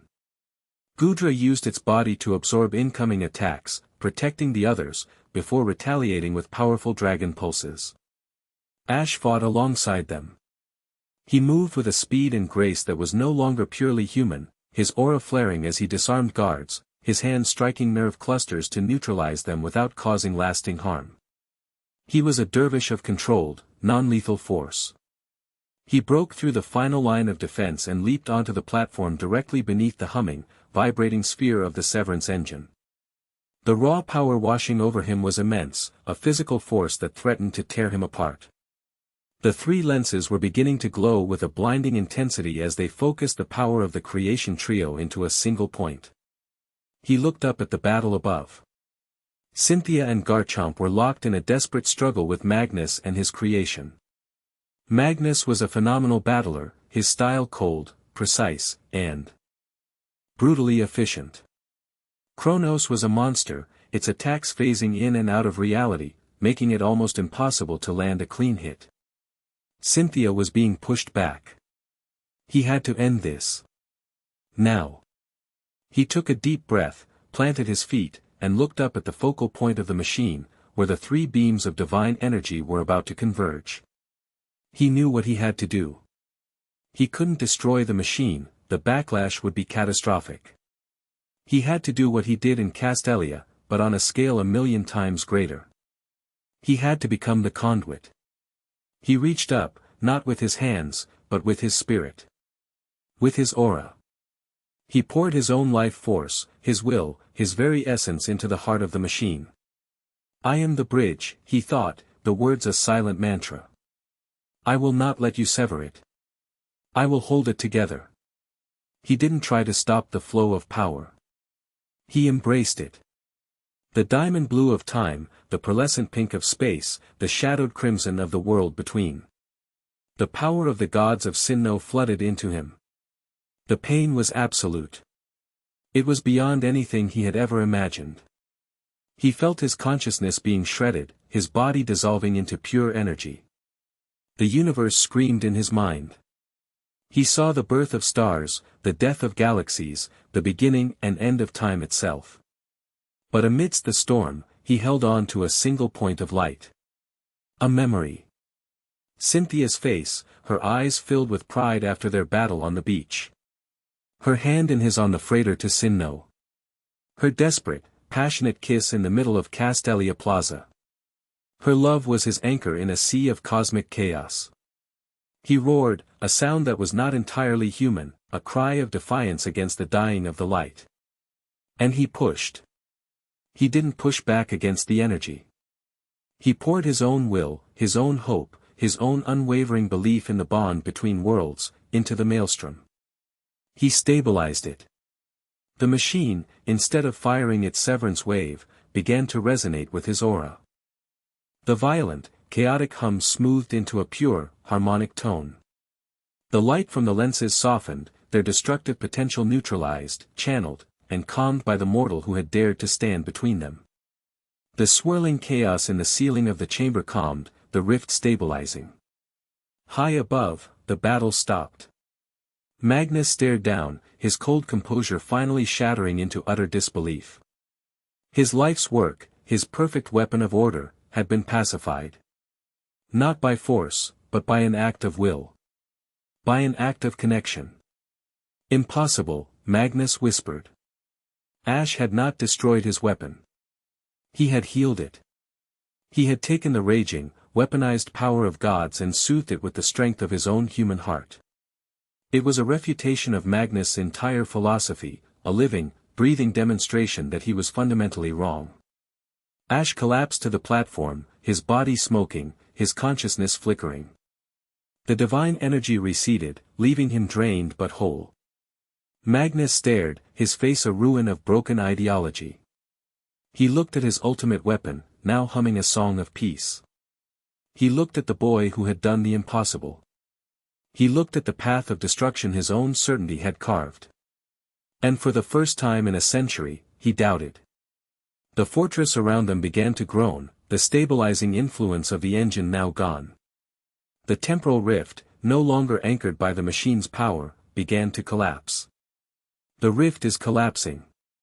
Cynthia yelled, recalling her Garchomp and rushing to Ash's side. We have to get out of here.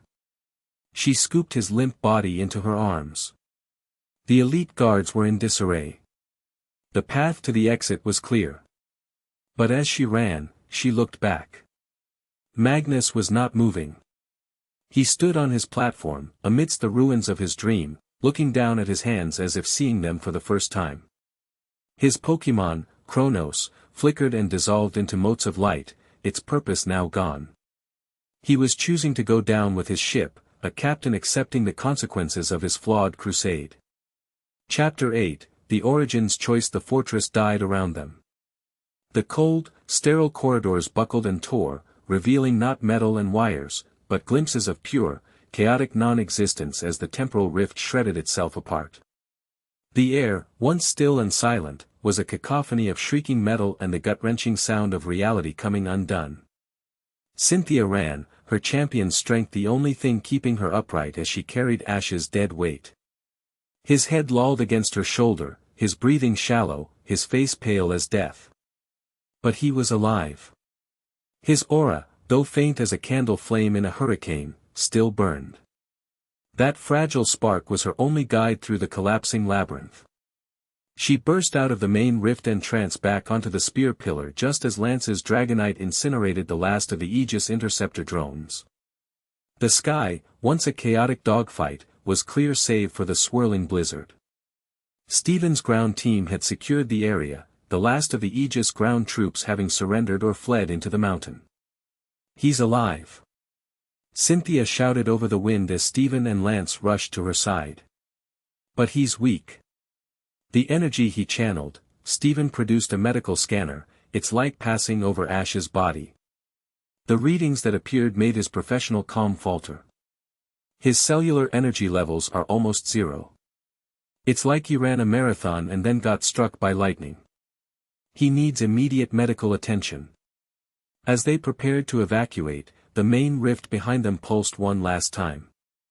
A wave of shimmering, placid energy, the peaceful resonance Ash had created, washed over the mountaintop. Then, with a sound like a drawn-out sigh, the crack in reality sealed itself, leaving behind nothing but undisturbed snow and the ancient, silent stones of the spear pillar. The Aegis fortress, and Magnus within it, were gone, erased from existence. The war was over.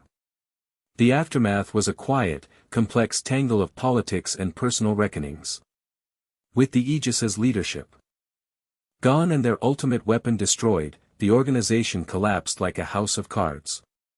The G-Men, under Lance's direction, rounded up the remaining cells across the globe. The captured Pokémon were liberated, the twisted research was confiscated, and the truth of Magnus' crusade, along with the story of his tragic downfall, was revealed to the world. Ash was not hailed as a global savior. The world was not that simple. He was a hero to many, but to others, the demonstration of his power, even in a heroic act, was a confirmation of their deepest fears. The debate Magnus had started did not simply vanish. The International Pokémon League, shamed by its manipulation, officially exonerated Ash and reinstated his title as world monarch, but the institution itself was fractured, split between those who saw the value in the bond Ash represented and those who still feared the potential for disaster. Ash slept through most of it. He spent nearly a week in the master suite of Steven's villa, his body locked in a deep, healing slumber. Cynthia never left his side. She sat in a chair by his bed, watching the slow, steady rise and fall of his chest, her hand often resting on his, as if her own steady aura could lend him strength. The other champions came and went, giving quiet reports, but the room was her sanctuary, her vigil. He woke slowly, the world returning to him not in a rush, but in gentle waves.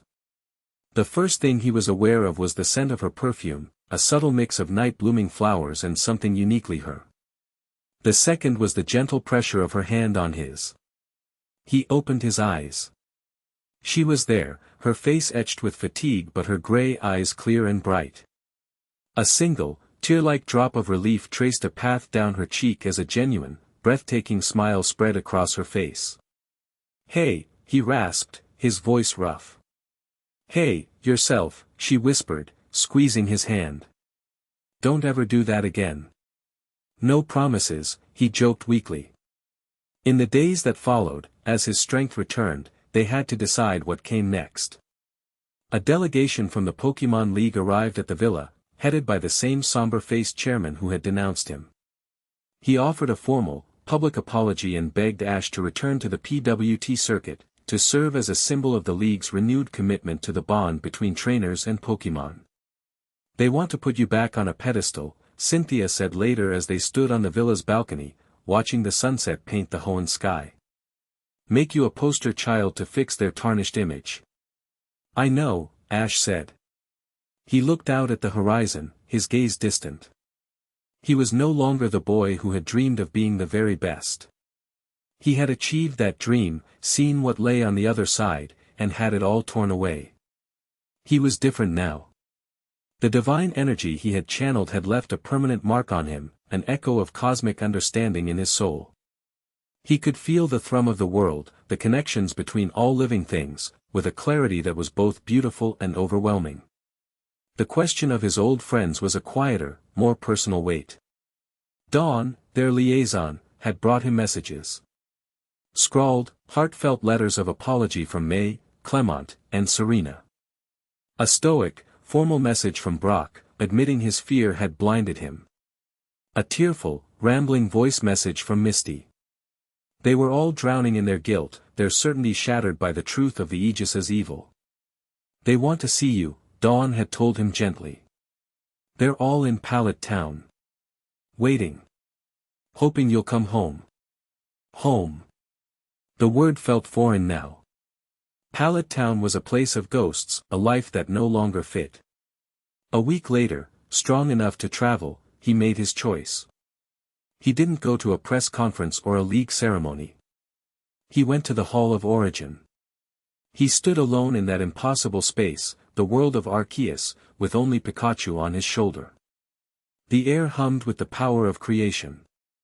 When Arceus appeared before him, the great deity did not speak in booming pronouncements, but with a quiet, resonant hum that vibrated directly in Ash's soul.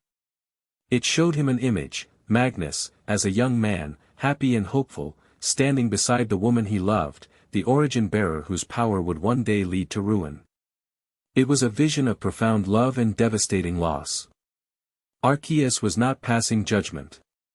It was showing him the other side of the story, the root of the pain that had almost broken the world. Then, Arceus offered him a choice. It showed him his own power, the raging river of aura within him, now flowing as deep and wide as an ocean. It offered to quell it, to reduce it to a gentle stream, to make him normal and safe, free from the burdens and dangers his gift entailed. The very thing his friends had tried to do, now offered by God itself. Ash looked at the vision, then down at Pikachu, who met his gaze with unwavering trust. He thought of the shield that had protected Dawn. He thought of the final, desperate act that had soothed the Severance engine. His power wasn't a curse. It was a responsibility. It was a part of him. He met Arceus's gaze and gave his answer, not in words, but in a simple, resolute feeling projected from his heart. "No. This is who I am." Arceus seemed to nod, a slow, majestic inclination of its head. It had not been a test of power, but a test of character. And he had passed. He returned from the Hall of Origin with a quiet clarity. He knew what he had to do. He agreed to one final, public appearance. It was held at the Indigo Plateau, the site of his first ever Pokémon League challenge. The stadium was filled to capacity. Champions, gym leaders, his former friends, and the world's media were all in attendance. He walked to the center of the field, not in his monarch's robes, but in his simple traveling clothes. He looked not like a king, but like the adventurer he had always been. He stood before the silent, expectant crowd, and he began to speak. He didn't speak of his victory, or of the Aegis's evil. He spoke of Magnus. He told the story of a man who had lost everything, whose love and grief had been twisted into a crusade of fear. He spoke of the danger of certainty, and the terrible things people can do when they believe they are right. Then he turned, and his gaze found his former friends, sitting together in the front row, their faces pale and drawn. "Fear is a powerful thing," he said, his voice soft but carrying to every corner of the stadium.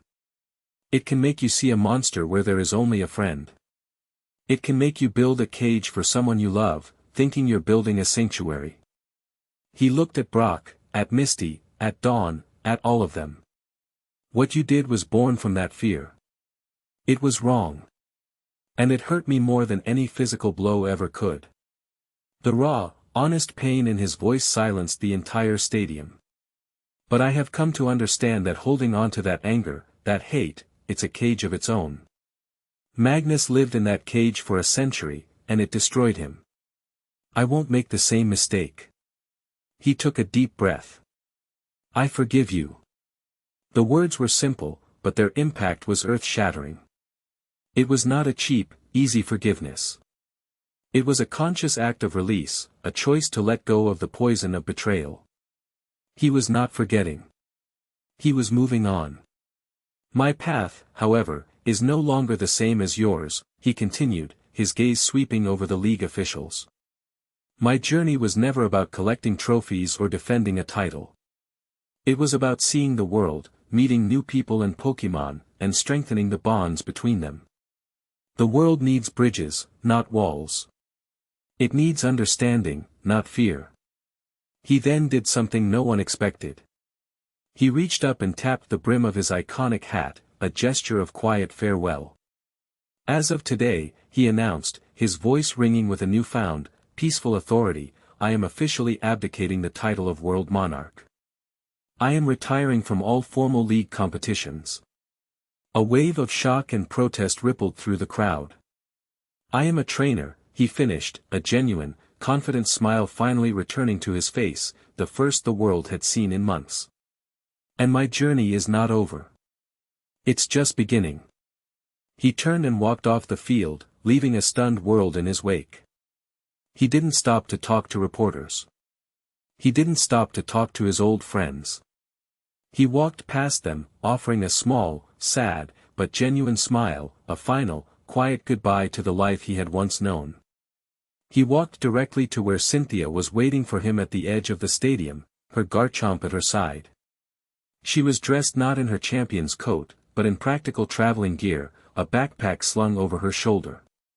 She was watching him, her eyes shining with a love and pride so profound it took his breath away. She didn't say a word. She just held out her hand. He took it without hesitation, their fingers lacing together perfectly. "So," she said, her voice filled with a light, adventurous spirit he had never heard before. "No longer a monarch. No longer a champion in hiding. What now, Mr. Ketchum?" Ash looked at her, at the woman who had saved him, trained him, fought beside him, and loved him when the rest of the world had cast him out. He looked at their joined hands, at Pikachu on his shoulder, and at the open road stretching out beyond the stadium. The future was no longer a path to a single destination. It was an endless, open horizon, and he would explore it with her. "I don't know," he admitted, his grin widening. "And I've never been more excited to find out." Together, they turned away from the crowds, the titles, and the ghosts of the past. They walked out of the stadium and into the setting sun, two partners, two lovers, two adventurers with an entire world of mystery and magic laid out before them, ready to begin their next journey, truly together. The end. Thank you for watching this video. Please be sure to subscribe to our channel and like this video.